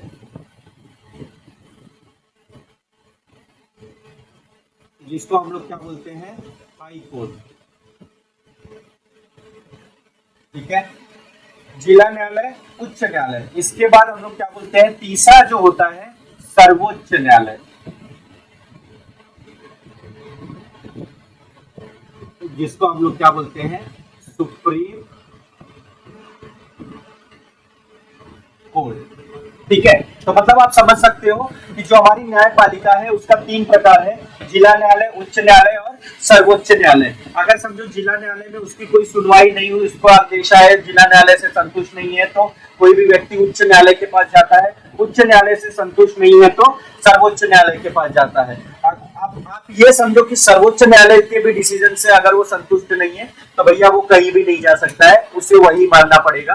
क्योंकि अगर अब और कितना ऊपर अदालतें बनाए, क्योंकि डिस्ट्रिक्ट ने भी बोल दिया, हाई ने भी बोल दिया आपको, और सर्वोच्च न्यायालय ने भी बोल दिया, तो अब आपके पास उसका कोई दूसरा रास्ता नहीं है। बहुत लोग बोलेंगे राष्ट्रपति से के पास जा सकते हैं, नहीं, वो किसी किसी केस में लोग गुहार लगाते हैं, बाकी होने वाला कुछ नहीं है। आपको यही है, क्योंकि जो सर्वोच्च न्यायालय होता है वो संविधान के हिसाब से सुनवाई करता है, उच्च न्यायालय भी और डिस्ट्रिक्ट कोर्ट भी।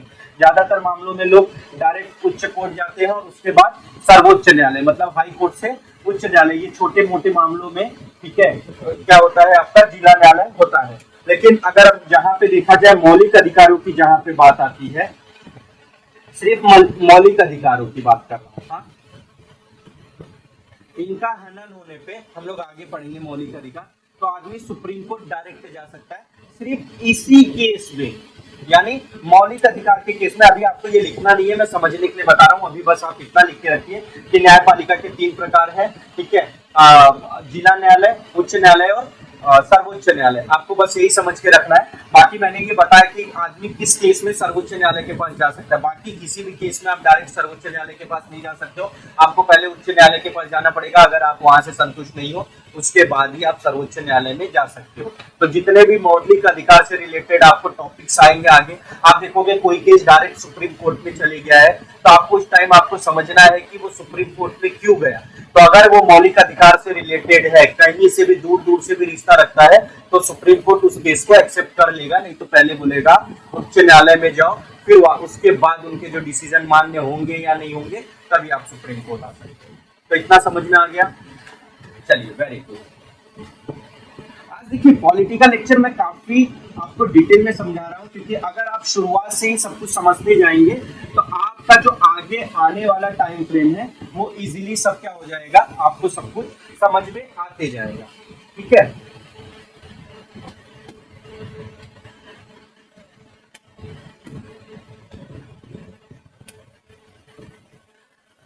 अब एक लाइन लिख लीजिए, ठीक है, ये जो आपने डिजाइन बनाया, ठीक है, आपने जो ये मैंने आपको जो ये टी डायग्राम के हिसाब से मैंने आपको ये जो अभी चार्ट बना के बताया, अब इसके नीचे एक लाइन लिख लीजिए, ठीक है, क्योंकि अभी हम लोग संविधान पढ़ने वाले, तो आप एक लाइन लिख लीजिए, विधायिका द्वारा जो भी कानून बनाया जाता है वह संविधान के अंतर्गत ही बनाया जाता है, ठीक है, वह संविधान के अंतर्गत ही द्वारा बनाया जाता है, क्योंकि कोई भी व्यक्ति, समाज, सरकार संविधान से ऊपर नहीं होता है, ठीक है। तो ये भारत में ऐसा ही है कि संविधान से ऊपर कोई भी नहीं है। अगर राष्ट्रपति भी चाहे, प्रधानमंत्री भी चाहे, किसी को बोल दे कि इसको गोली मार दो, तो नहीं मारा जा सकता। आप यूपी का केस मत देखना, क्योंकि यूपी केस में अगर साबित हो गया कि वो जानबूझ के गोली मारी गई है या उसमें मतलब किसी का भी हाथ है, तो उसको सजा होना तय है, चाहे वो मुख्यमंत्री हो या कोई भी पुलिस ऑफिसर हो, ठीक है। लेकिन हमारा संविधान जो है वो सबूतों और गवाहों पे चलता है, इसीलिए कभी कभी उसका कुछ बेनिफिट भी हो जाता है और उसका दुरुपयोग भी हो जाता है। तो ये सब चीजें हम आगे जैसे जैसे संविधान पढ़ते जाएंगे वैसे वैसे हमको ये सारी चीजें समझ में आते जाएगा, ठीक है। तो अभी चलिए नेक्स्ट हेडिंग डालिए, संविधान क्या है।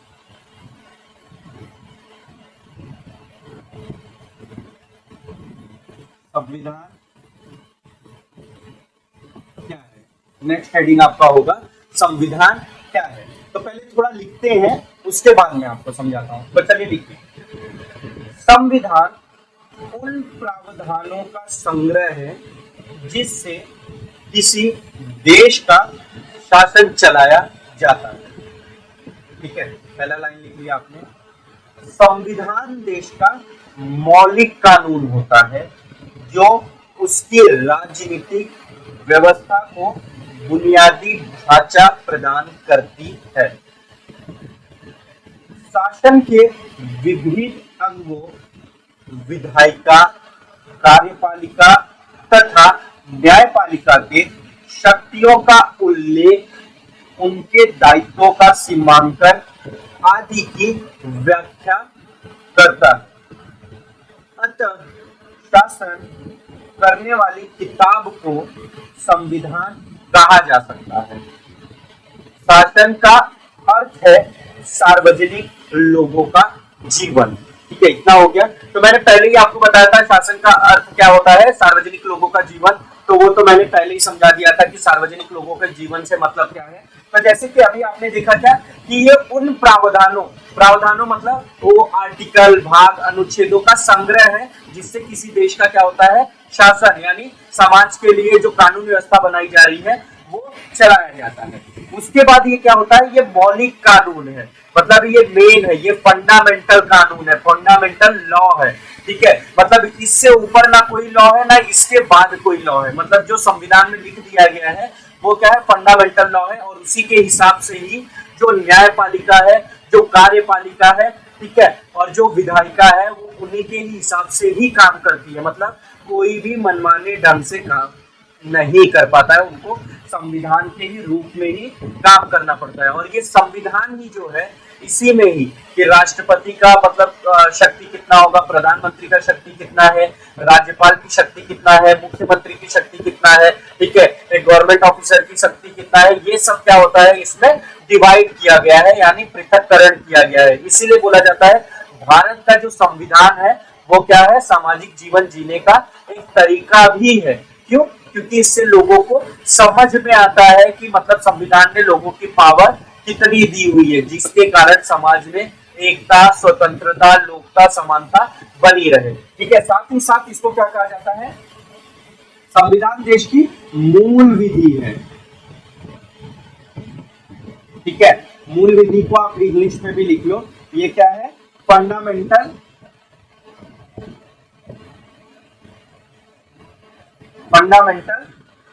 लॉ ऑफ लैंड, मतलब जो भी भारत है, देश है, उसका संविधान क्या है, देश की यानी उस जगह की, लैंड की क्या है, मूल विधि है, यानी आप फंडामेंटल लॉ है। ठीक है, मूल का मतलब क्या होता है, जो जड़, ठीक है, जो तत्व है, मेन विधि है। ठीक है, आप उसको क्या बोल सकते हो, मेन विधि है। इसी को बोला जाता है संविधान देश की सर्वोच्च विधि है। क्या है, ये दोनों लाइन आप लिख के रखिए, जब भी आप एग्जाम लिखेंगे तो इसको हाईलाइट करना कि संविधान क्या है, देश का मूल विधि है, यानी फंडामेंटल लॉ ऑफ लैंड, और संविधान देश की सर्वोच्च विधि है, सुप्रीम लॉ ऑफ लैंड। ठीक है, यानी सर्वोच्च विधि का मतलब क्या है कि संविधान जो है देश की सर्वोच्च विधि है, सर्वोच्च कानून है, मतलब इससे ऊपर कोई ना व्यक्ति है, ना कोई समाज है, ना सरकार है। संविधान में जो लिख दिया गया है उसी के ही हिसाब से क्या है, कानून व्यवस्था बनेगी। जैसे कल के दिन मोदी जी ने बोला कि मेरे को ये XYZ आदमी नहीं पसंद आता है। ठीक है, अभी जैसे मोदी जी का राज चल रहा है, मोदी जी सेंट्रल में है। ठीक है, तो अभी समझिए अमित शाह जी ने बोला कि विपक्षी दल बहुत आवाज उठा रहा है, क्यों ना एक को उड़ा देते हैं। तो अब मोदी जी बोलेंगे ठीक है बंदूक लाओ, मैं ही उड़ा देता हूँ, और मोदी जी ने उड़ा दिया। ठीक है, अगर हमारा लॉ जो है सर्वोच्च नहीं होता, अगर हमारा लॉ जो है मूल विधि नहीं होता, तो वो कानून के तरीके से बच जाते थे। बट हमारे संविधान में लिखा है कि कोई भी किसी के जीवन का हनन अपनी मर्जी से नहीं कर सकता है। ठीक है, क्योंकि सर्वोच्च विधि ही हमारा क्या है, संविधान है, तो उससे ऊपर कोई नहीं है, चाहे वो प्रधानमंत्री हो, चाहे राष्ट्रपति हो। हाँ, कहीं कहीं किसी मामले में राष्ट्रपति को छूट दिया गया है कि राष्ट्रपति कोई ऐसा कार्य कर देता है तो उसको पद रहते गिरफ्तार नहीं किया जाएगा, पहले उसको पद से हटाया जाएगा, यानी राष्ट्रपति को पद से हटाया जाएगा, फिर उसके ऊपर केस चला के उन्हें सजा दी जाएगी। बाकी राष्ट्रपति को छोड़ के जो भी हो, चाहे प्रधानमंत्री हो, चाहे मुख्यमंत्री हो, उन सबको तत्काल सजा मिल सकती है, तत्काल उन पर केस चलाया जा सकता है। बस एक राष्ट्रपति और राज्यपाल के हित में ऐसा नहीं है। ठीक है, तो यानी आपको इतना समझ के रखना है, संविधान क्या है, संविधान उन प्रावधानों का संग्रह है जिससे किसी देश का शासन चलाया जाता है। ठीक है, संविधान के ही जरिए न्यायपालिका, कार्यपालिका तथा जो आपका विधायिका है उनकी शक्तियों का पृथक्करण हो जाता है। संविधान देश की मूल विधि है और संविधान देश की सर्वोच्च विधि है। बस आपको इतना याद रखना है, याद नहीं रखना है, इसको आपको समझना है कि संविधान है क्या। ठीक है, इसके बाद संविधान तो हम लोग समझ लिया, लेकिन इसको जब हम लोग अप्लाई करते हैं, यानी हम लोग क्या करते हैं, इसको संविधान तो बन गया लेकिन संविधान को तो अप्लाई भी करना पड़ेगा। तो जब संविधान को अप्लाई किया जाता है तो उसे हम लोग क्या कहते हैं, संविधानवाद। ठीक है, तो एग्जाम में पूछा जा सकता है, ठीक है, कि संविधानवाद क्या है, संविधानवाद से आप क्या समझते हैं, तो चलिए लिख लीजिए।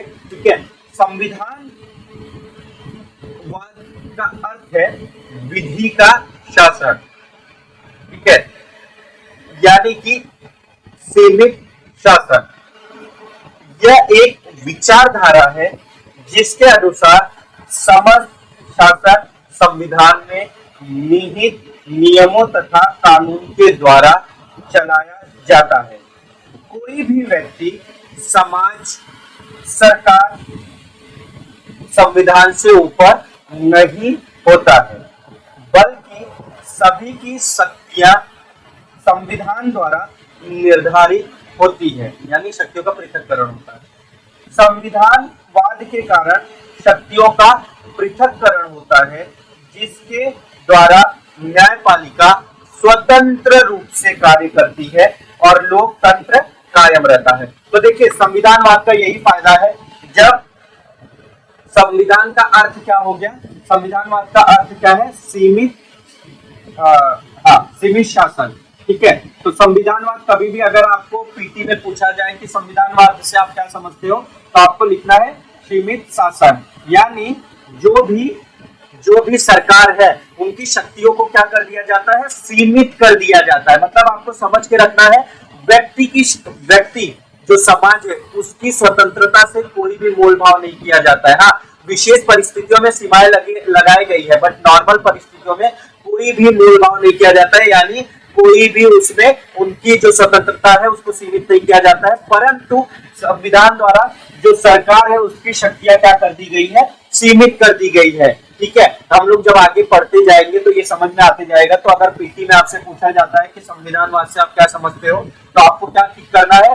सीमित शासन। ठीक है, बहुत सारी चीजें आ जाएगी, शक्तियों का पृथक्करण, ठीक है, समाज के लिए उत्तरदायित्व, ठीक है, संविधान के लिए उत्तरदायित्व। तो ये सब नहीं करना। मेन काम क्या है संविधान का, संविधानवाद का? शक्तियों का क्या करना है? सीमित करना है, पृथक्करण कर देना है। पृथक्करण करने से क्या होता है? जो भी सरकार है वो मनमानी ढंग से काम नहीं कर पाती। जैसे मैंने मोदी जी का एग्जांपल दिया। अब जैसे कोई पुलिस वाला है, आजकल आप देखते हो पुलिस वाला किसी को भी रोड पे मनमानी ढंग से बजा देता है, मतलब मार देता है। परंतु अगर आप उसके खिलाफ कोर्ट में केस करते हो तो उसको अगर वो साबित हो गया कि उसने मनमानी ढंग से मारा है तो उसको सजा हो जाएगी, उसकी जॉब भी चली जाएगी। बट लोगों को संविधान के बारे में पूर्णतया नहीं पता है, इसलिए आजकल मनमानी चलता है। ठीक है, तो दो चीजें आप समझ के रख सकते हो पीटी के हिसाब से, कि जहां संविधान, ठीक है, जहां क्या होता है? संविधान होता है, वहां मुख्यतः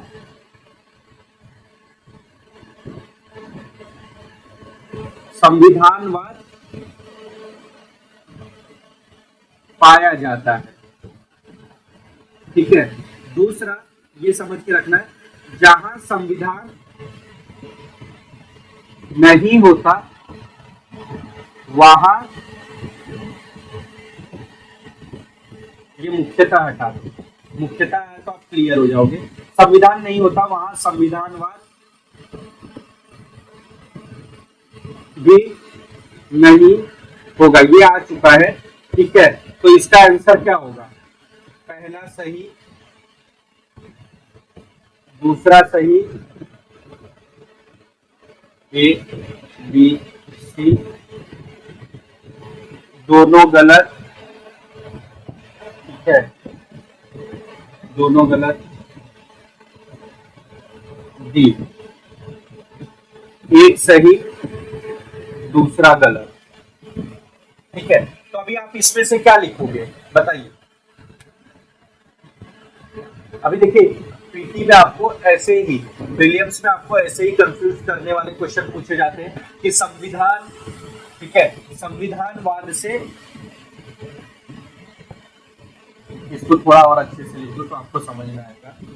ये जहां संविधान नहीं होता वहां संविधानवाद भी नहीं होता, और जहां संविधान होता है वहां संविधानवाद भी होता है। चलिए, अब इसका आंसर फटाफट आप कमेंट कीजिए, देखता हूं मैं कितने लोग कमेंट सही कमेंट कर पाते हैं। कि किसको पता है? पहला ए पहला सही है, बी दूसरा सही है, ठीक है, सी दोनों गलत है, डी पहला सही और दूसरा गलत। बताओ। देखिए, बहुत लोगों का जो जवाब होगा वो होगा ए पहला सही है। ठीक है, और बहुत लोग सोच रहे होंगे कि दूसरा गलत है, ठीक है, मतलब पहला सही दूसरा गलत डी होगा, लेकिन मैं आपको बता दूं यहाँ पे सही आंसर है सी, दोनों गलत है। देखिए यहाँ पे आपको उसने ऑप्शन में भी छेड़ दिया कि आपका माइंड एकदम कंफ्यूज हो गया, ठीक है, यहाँ पे क्वेश्चन में भी आपको कंफ्यूज कर दिया गया। लेकिन याद रखो पीटी और मेंस के एग्जाम में आपको माइंड इतना ही फास्ट चलाना है, जब पीटी में अगर पूछा जाए तो आपको तार्किक उत्तर देना है, और जब मेंस में पूछा जाए तो आपको डिस्क्रिप्टिव करते टाइम तार्किक और युक्तियुक्त तो दोनों लिखना है, ठीक है। यहाँ पे आपको तो दो आंसर आप टिक कर नहीं सकते हो, तो अभी आप इसको एलिमिनेट कैसे करोगे मैं बताता हूँ। देखिए आपको क्या लगा, ये दूसरा आपको गलत लग रहा है, लेकिन मैं आपको बता दूं कि संविधान, यहाँ संविधान नहीं होता वहां संविधानवाद भी नहीं होता। चलिए इसका एग्जांपल बताइए कि जिस देश में रिटेन कानून नहीं है, ठीक है, संविधान नहीं है, तो जरूरी है क्या, जैसे अगर आज के टाइम में गांधी जी शासन करते तो क्या वो मनमाने ढंग से शासन करते थे? नहीं करते थे, ठीक है। अगर स्वामी विवेकानंद जी होते थे वो मनमाने ढंग से शासन करते थे, अगर संविधान में कुछ भी नहीं लिखा होता नहीं करते थे। एपीजे अब्दुल कलाम जी होते थे। यानी अगर संविधान नहीं है तो जरूरी है क्या कि संविधानवाद भी नहीं होगा। अगर कोई व्यक्ति इतना अच्छा है जिसके हाथ में राज्य व्यवस्था है तो वो क्या होगा, अच्छे से राजपाट संभालेगा। जैसे पुराने जमाने में आपने देखा है बड़े बड़े राजा जो होते थे, छत्रपति शिवाजी महाराज, कोई भी आप उनका जो राज्य जहां तक फैला था कोई भी संविधान लिख के नहीं रखा हुआ था, ठीक है, लेकिन जो क्रियाएं होती जाती थी उसके हिसाब से सजा दिया जाता था। तो छत्रपति शिवाजी महाराज कैसे थे, अच्छे शासक थे, तो यानी वहां संविधान नहीं था फिर भी संविधानवाद था। तो यानी आप ये कह सकते हो कि जहां संविधान नहीं होता वहां संविधानवाद हो सकता है, ठीक है, हो सकता है। यानी ये क्या है, कथन गलत है, ठीक है, ये कथन क्या है, गलत है। तो आपको लगेगा फिर तो पहला तो सही है। अब दूसरा आंसर बताओ कि जैसे आप देख रहे हो बहुत कंट्री में संविधान है, रिटेन संविधान है, जैसे भारत में ही देख लो कि यहाँ पे संविधान है, लेकिन कहीं कहीं गांव खेड़े में आप देख लेते हो कोई पुलिस प्रशासन या कोई उच्च राज्य मंत्री किसी के साथ गलत व्यवहार कर देता है और उसके साथ गलत हो जाता है, तो वो क्या संविधानवाद है, मतलब वो कानून के हिसाब से नहीं है। तो यानी इसका मतलब क्या हुआ कि संविधान तो है बट संविधानवाद के हिसाब से काम नहीं हो रहा है, तो यानी ये भी गलत है। और यहाँ पे तो नहीं है, यानी हाँ की बजाय नहीं है, तो ये भी गलत है। तो आपका राइट आंसर क्या होगा, ये दोनों गलत है। यानी अगर देखा जाए तो जहां संविधान है वहां जरूरी नहीं है संविधानवाद हो, और जहां संविधान नहीं है वहां जरूरी भी नहीं कि संविधानवाद ना हो, वहां संविधानवाद हो सकता है। तो इसीलिए एक वर्ड होता है मुख्यतः, ठीक है। तो जब आप मेंस में एग्जाम लिखोगे तो मुख्यतः का उपयोग करोगे कि जहां संविधान होता है वहां मुख्यतः संविधानवाद भी पाया जाता है, तथा जहां संविधान नहीं होता है वहां मुख्यतः संविधानवाद भी नहीं होता है। ये अपवाद के तरीके पे है, ठीक है, क्योंकि कहीं कहीं आपको अपवाद देखा जा सकता है कि जहां संविधान नहीं है फिर भी वहां संविधानवाद है। तो पीटी में आपको अपवाद को भी कंसीडर करके आंसर लिखना है। तो इसके लिए क्या होगा, दोनों गलत होगा। होप आपको ये समझ में आ रहा होगा कि अभी तक देखिए कि आप क्या आंसर चुने थे, आपने जो भी लोगों ने कमेंट किया उनको समझ में आ गया होगा कि ये किस तरह से एकदम तार्किक और एकदम आपको कंफ्यूज करने वाला आंसर पूछा जा सकता है। इसलिए मैं आपको बोला कि बाय हार्ट करने की जरूरत नहीं है, रट्टा मारने की जरूरत नहीं है, आपको चीजों को समझना है। जब आप चीजों को समझोगे तो आप इजीली उसका आंसर क्या कर पाओगे, लिख पाओगे। इसलिए अभी भी बोल रहा हूँ ध्यान देना, आपको सब कुछ चीजें समझना है, ठीक है। तो आपने क्या देखा कि हमारा संविधानवाद भी हो गया, संविधानवाद क्या है वो भी हो गया, ठीक है। इसके बाद हम लोग देख लेते हैं कि अब राज्य व्यवस्था क्या है, क्योंकि आपने राज्य देख लिया, राज्य में कानून कैसे बनते देख लिया, आपने संविधान देख लिया। मैंने अभी संविधान को आपको डिटेल में नहीं बताया हुआ है, ठीक है। मैं संविधान के आपको तत्व भी बता देता हूँ, बस इसको समझने के लिए नोट कर लीजिए। मैं एक काम करता हूँ, संविधान के तत्व अभी नहीं बताऊंगा क्योंकि आपका पूरा कंफ्यूजन हो जाएगा। जब मैं आगे अभी आपको अनुच्छेद पढ़ाना चालू करूंगा तभी संविधान के तत्व आपको बताऊंगा, ताकि आपका जो माइंड है एकदम क्लियर रहे, क्योंकि अभी बता दूंगा तो बहुत कंफ्यूज हो जाओगे। तो इसके लिए हम लोग नेक्स्ट टॉपिक देखते हैं, राज्य व्यवस्था क्या है। नेक्स्ट हेडिंग डालिए, राज्य व्यवस्था, ठीक है, राज्य व्यवस्था क्या है। नेक्स्ट टॉपिक आपका रखिए, राज्य व्यवस्था क्या है। तो पहले लिख लीजिए, ठीक है, पहले लिख लीजिए, राज्य व्यवस्था संविधान का अनुप्रयोग है। ठीक है, अनुप्रयोग से मतलब आप समझ सकते हो एक वे है, जैसे आप फॉर्मेट बोल सकते हो, एप्लीकेशन बोल सकते हो। ठीक है, तो राज्य व्यवस्था क्या है, संविधान का एक अनुप्रयोग है, यानी जब उसको यूज किया जाता है, जैसे आप किसी फॉर्मेट को इस्तेमाल करते हो, किसी एप्लीकेशन को इस्तेमाल करते हो, तब आपको रिजल्ट मिलता है। तो मैं समझने के लिए आप ब्रैकेट में लिख लो फॉर्मेट, एप्लीकेशन या कोई वे। ठीक है, तो आप लिख लो राज्य व्यवस्था संविधान का एक अनुप्रयोग है। यह देश की राजनीतिक व्यवस्था का बुनियादी ढांचा है, यानी पूरा बुनियाद इसी से डिपेंडेंट है। ठीक है, जब संविधान को लागू किया जाता है, यानी संविधान को जब लागू करते हैं, लागू किया जाता है, तो जो विषय और मुद्दे निकल कर सामने आते हैं उन्हें समग्र रूप से क्या कहा जाता है, राज्य व्यवस्था कहा जाता है। ठीक है, इतना लिखिए, आगे लिखिए। संविधान राज्य की कार्यपालिका, विधायिका और न्यायपालिका की स्थापना, उनकी शक्तियों एवं दायित्वों का सीमांकन तथा जनता और राज्य के मध्य संबंध को विनियमित मतलब क्या होता है, रेगुलेट। ठीक है, करता है। इतना हो गया। ठीक है, तो पहले हम लोग समझ लेते हैं राज्य व्यवस्था क्या है। तो थोड़ी अभी लिखना बंद कर दीजिए। तो राज्य व्यवस्था का मतलब क्या है, ये संविधान का एक अनुप्रयोग है। अनुप्रयोग का मतलब आप क्या बोल सकते हो, ये वे फॉर्मेट है। ठीक है, ये फॉर्मेट है, एक वे है, या आप बोल सकते हो एक एप्लीकेशन टाइप का है। ठीक है, समझने के लिए बता रहा हूं, वर्ड तो अनुप्रयोग ही आपको यूज करना है कि जिसको अप्लाई करने पर, ठीक है, जब अप्लाई किया जाता है, यानी जब संविधान को आप अप्लाई करते हो, ठीक है, तो जो विषय मतलब जो सब्जेक्ट और मुद्दे बाहर निकल कर आते हैं उसे ही क्या कहा जाता है, राज्य व्यवस्था। जैसे संसद में बहुत सारे, अभी मैं आपको एक एग्जांपल देके समझाऊंगा, पहले थोड़ा और लिख लेते हैं, फिर आप ये समझ जाओगे कि राज्य व्यवस्था में क्या बताने की कोशिश कर रहा हूं। ठीक है, तो राज्य व्यवस्था में ही हम लोग पहले ही पढ़ चुके कि न्यायपालिका और विधायिका, और जो आपकी न्यायपालिका, विधायिका और कार्यपालिका है, उनका शक्तियों का पृथक्करण, ठीक है, उनका सीमांकन करना, उनकी स्थापना करना, ठीक है, ये सब क्या कहलाता है, राज्य व्यवस्था ही कहलाता है। ठीक है, इसके निम्नलिखित तत्व होते हैं, इसके तत्व लिख लीजिए। इसके निम्नलिखित तत्व होते हैं, जो आपने अभी पैराग्राफ में लिखा, इसी को मैं आपको थोड़ा एक पॉइंट के हिसाब से बता रहा हूं जो आपको याद रहे। पहला तत्व क्या लिखोगे, संसद का कानून। ठीक है, यानी संसद जो कानून बनाती है वो भी क्या है, राज्य व्यवस्था है। ठीक है, दूसरा क्या है आपका, न्यायालय के निर्णय।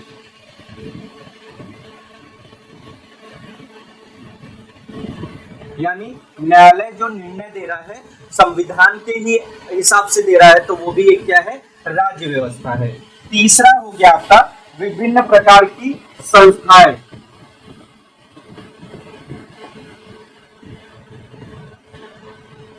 संस्थाएं और उनसे निकलने वाले मुद्दे, यानी विभिन्न प्रकार की संस्थाएं और उनसे निकलने वाले मुद्दे। यानी आप देख रहे हो जैसे महिला आयोग हुआ, ये सब क्या है, संस्था है। ठीक है, ये संस्थाओं के बारे में आगे पढ़ेंगे तो आपको बहुत अच्छी तरीके से समझ में आएगा कि जो संस्थाएं हैं उनके द्वारा जो मुद्दे निकलते हैं वो किसके हित के लिए होते हैं, राज्य व्यवस्था के लिए ही होते हैं, यानी सामाजिक कल्याण के लिए होते हैं, तो उसे भी राज्य व्यवस्था करते हैं। चौथा लिख लीजिए, जाति धर्म भाषा आदि। ठीक है, जाति धर्म भाषा आदि कारक, ठीक है, आदि कारक राज्य व्यवस्था में जाति धर्म भाषा क्षेत्र आदि कारक तथा राज्य व्यवस्था में उनकी भूमिका। यानी ये जो जाति धर्म भाषा ये सब जो कारक है, ये भी क्या है, राज्य व्यवस्था के ही एक पार्ट है, जो उनकी भूमिका होती है। ठीक है, अभी हम लोग इसको एक एग्जांपल से समझते हैं कि राज्य व्यवस्था क्या होता है, तो आप इसको एकदम बरोबर में समझ में आएगा। ठीक है, तो अभी आप समझिए अनुच्छेद अनुच्छेद 17, ठीक है। अनुच्छेद 17 सबको पता होगा, जिसको नहीं पता है वो भी समझ जाएगा। अस्पृश्यता कानून, यानी ये संविधान में मेंशन है। किसमें मेंशन है? संविधान में, ठीक है। ये किसमें मेंशन है? संविधान में, कि आर्टिकल 17 के तहत अस्पृश्यता कानून दिया हुआ है कि अस्पृश्यता एक दंडनीय अपराध है, ठीक है। ये किसमें मेंशन है? संविधान में, ठीक है। तो संविधान में तो ये मेंशन हो गया, मतलब आपका क्या हो गया, संविधान तो बन गया। बट इसको जब तक लागू नहीं किया गया था कि अस्पृश्यता करने वाले को कितनी सजा होगी, उसके कानून क्या होंगे, क्योंकि यहाँ पे आपके आर्टिकल्स तो बन गए, लेकिन अगर कोई अस्पृश्यता करता है तो उसको कितनी सजा देना चाहिए, मनमाने ढंग से देना चाहिए या क्या देना चाहिए, तो इस पे भी निर्णय लेना जरूरी है। तो इसीलिए संसद ने, ठीक है, संसद ने क्या किया, अस्पृश्यता निवारण अधिनियम, ठीक है, अस्पृश्यता निवारण अधिनियम 1955 पारित किया, ठीक है। तो संसद ने क्या पारित किया? अस्पृश्यता निवारण अधिनियम 1955। अब यहां से आप समझ सकते हो कि अभी हमने क्या पढ़ा था कि संविधान क्या है, राज्य व्यवस्था क्या है, संविधान का जो भी है उसका अनुप्रयोग, यानी जब राज्य व्यवस्था को लागू किया जाता है तो जो उससे विषय और मुद्दे, यानी संविधान को जब लागू किया जाता है तो उससे विषय और मुद्दे, यानी जब अस्पृश्यता 17 को लागू किया गया, फिर संसद, हमने पढ़ा था क्या निम्नलिखित तत्व क्या है, संसद कानून। तो संसद ने जो कानून बनाया, तो ये जो कानून निकल के आया ये ही आपकी क्या है, राज्य व्यवस्था है। यानी जब इसको अप्लाई किया गया तो संसद के कानून द्वारा, ठीक है, हमने पहला तत्व क्या लिखा, संसद का कानून, तो यही आपका क्या कहलाता है, राज्य व्यवस्था कहलाता है। इतना आपको समझ में आ गया ये एग्जांपल से। कि एक और एग्जांपल दूं, ठीक है, यानी मैं आपको वापस से बता देता हूं राज्य व्यवस्था क्या है। राज्य व्यवस्था एक अनुप्रयोग है, ठीक है, मतलब क्या है, जो भी संविधान है, संविधान का अनुप्रयोग है, जो भी उसमें आर्टिकल दिए हुए, अनुच्छेद दिए हुए, उनका जब वो प्रयोग करता है और प्रयोग के बाद जो विषय और मुद्दे निकल के आते हैं तो उसको क्या बोला जाता है, राज्य व्यवस्था। जिसके तत्व हम लोग ने बात किया, तो पहला तत्व जो हम लोगों ने बात किया था वो संसद का कानून। तो संसद के कानून के हिसाब से मैंने बता दिया। एक आपको एग्जांपल देखिए कि आर्टिकल 17 क्या, अस्पृश्यता का जो पे कानून था वो क्या है, एक दंडनीय अपराध। ये आपका संसद संविधान हो गया, लेकिन संविधान के हिसाब से संसद ने कानून बनाया, अस्पृश्यता निवारण अधिनियम 1955। तो ये क्या हो गया, संसद का कानून। तो यही जब संविधान को अप्लाई करने पे ये जो कानून यानी विषय मुद्दे बाहर निकल के आए, इसी को हम लोग राज्य व्यवस्था कहते हैं। एक और एग्जांपल से समझ लेते हैं ताकि आपका जो बोलते हैं ना थोड़ा कंफ्यूजन है वो क्लियर हो जाए। दूसरा हम लोग देख सकते हैं अनुच्छेद 19। अनुच्छेद 19 देखिए, 17, 19 ये सब अभी हम लोग पढ़ रहे हैं। ये अभी आगे जब हम लोग मौलिक अधिकार पढ़ेंगे तो ये मौलिक अधिकार में इनका विस्तृत उल्लेख किया गया है। तो अभी आपको टेंशन लेने की जरूरत नहीं है। ये तो मैं आपको क्या दे रहा हूँ, उदाहरण दे रहा हूँ ताकि आपको जो है राज्य व्यवस्था अच्छे से समझ में आए। तो आप समझ सकते हो जैसे अनुच्छेद 19, अनुच्छेद 19 क्या है, विचार और अभिव्यक्ति की स्वतंत्रता, ठीक है, विचार और अभिव्यक्ति की स्वतंत्रता। ये क्या है, अनुच्छेद 19। यानी संविधान में तो दे दिया गया है कि अनुच्छेद 19 के अंडर सभी व्यक्तियों को विचार और अभिव्यक्ति की स्वतंत्रता है, ठीक है। तो इसी के बिहाफ पे, ठीक है, इसी के बिहाफ पे न्यायालय में एक केस आया, ठीक है, इंडियन एक्सप्रेस का एक केस आया। तो उस केस में जजमेंट देते हुए न्यायालय ने क्या बोला कि इंडियन एक्सप्रेस, इंडियन, ठीक है, एक्सप्रेस केस, ठीक है, ये आप इसको मतलब बहुत ही इंपॉर्टेंट है पीटी के हिसाब से ये दोनों, ठीक है। अस्पृश्यता के बारे में भी कभी पूछ सकता है तो वो हम लोग पढ़ेंगे आपका जब मौलिक अधिकार आएगा उसमें। बट ये इंडियन एक्सप्रेस वाला ये केस का जो ध्यान में रखना, 1985 में न्यायालय ने निर्णय दिया कि जो प्रेस और मीडिया है इनको भी क्या है, ये भी अनुच्छेद 19 के अंडर में आते हैं, यानी प्रेस और मीडिया को भी विचार और अभिव्यक्ति करने की स्वतंत्रता है। यानी हमने जो देखा था कितवा था, वो लगभग दूसरा था, न्यायालय के निर्णय। तो जो न्यायालय के निर्णय होते हैं वो भी क्या कहलाते हैं, राज्य व्यवस्था कहलाते हैं। यानी संविधान में तो अनुच्छेद 19 आ गया, वो संविधान था, परंतु उसी के आधार पर न्यायालय ने क्या निर्णय दिया कि न्यूज़पेपर, यानी इंडियन न्यूज एक्सप्रेस के केस में निर्णय दिया 1985 में कि न्यूज़पेपर जो है वो क्या है, देश का स्तंभ है, ठीक है। वो लोगों को जागरूक करने, सरकार की नीतियों को दिखाते हैं, तो इसके लिए उनको भी विचार और अभिव्यक्ति की स्वतंत्रता होनी चाहिए। तो ये आपके लिए बहुत ही इंपॉर्टेंट मुद्दा है। यानी जब ये संविधान 19 को अप्लाई करके ये जो व्यवस्था की गई, यानी जो न्यूज़पेपर्स को भी मौलिक अधिकार मिल गए 1985 के तहत इंडियन एक्सप्रेस केस में, तो ये क्या है, एक राज्य व्यवस्था है। तो मेरे हिसाब से आपको राज्य व्यवस्था समझ में आ गया होगा कि राज्य व्यवस्था क्या है। तो आपको इसी आधार पे क्या है, ये सब कुछ समझ के लेना है। मैं तो बोलूंगा आप इनका प्रैक्टिस भी करते चलो। तो एक बार हम लोग वापस थोड़ा सा क्विक रिवीजन देख लेते हैं। हम लोगों ने क्या देखा, हम लोगों ने राज्य देखा, राज्य क्या है, ठीक है। राज्य के तत्व देखा, भूभाग, जनसंख्या, ठीक है, जनसंख्या के बाद सरकार और संप्रभुत्व, ठीक है, ये देखा, ये हम लोगों ने समझा। इसके बाद हम लोगों ने क्या देखा, शासन के अंग देखा। शासन के अंग में हम लोग ने क्या देखा, विधायिका देखा, कार्यपालिका देखा और न्यायपालिका समझा, ठीक है। तो इनमें हमने देखा कि प्रांत क्या है, राज्य क्या है, इनकी सरकारी कौन है, इनके अंडर में कौन कौन आते हैं, ठीक है, और इनके कार्य क्या है। ये पहला हमने राज्य समझ लिया, दूसरा शासन क्या है देख लिया, तीसरा हमने देखा कि संविधान क्या है, संविधानवाद क्या है, राज्य व्यवस्था क्या है। तो हमने तीसरा क्या देखा इसमें, संविधान, संविधानवाद और राज्य व्यवस्था।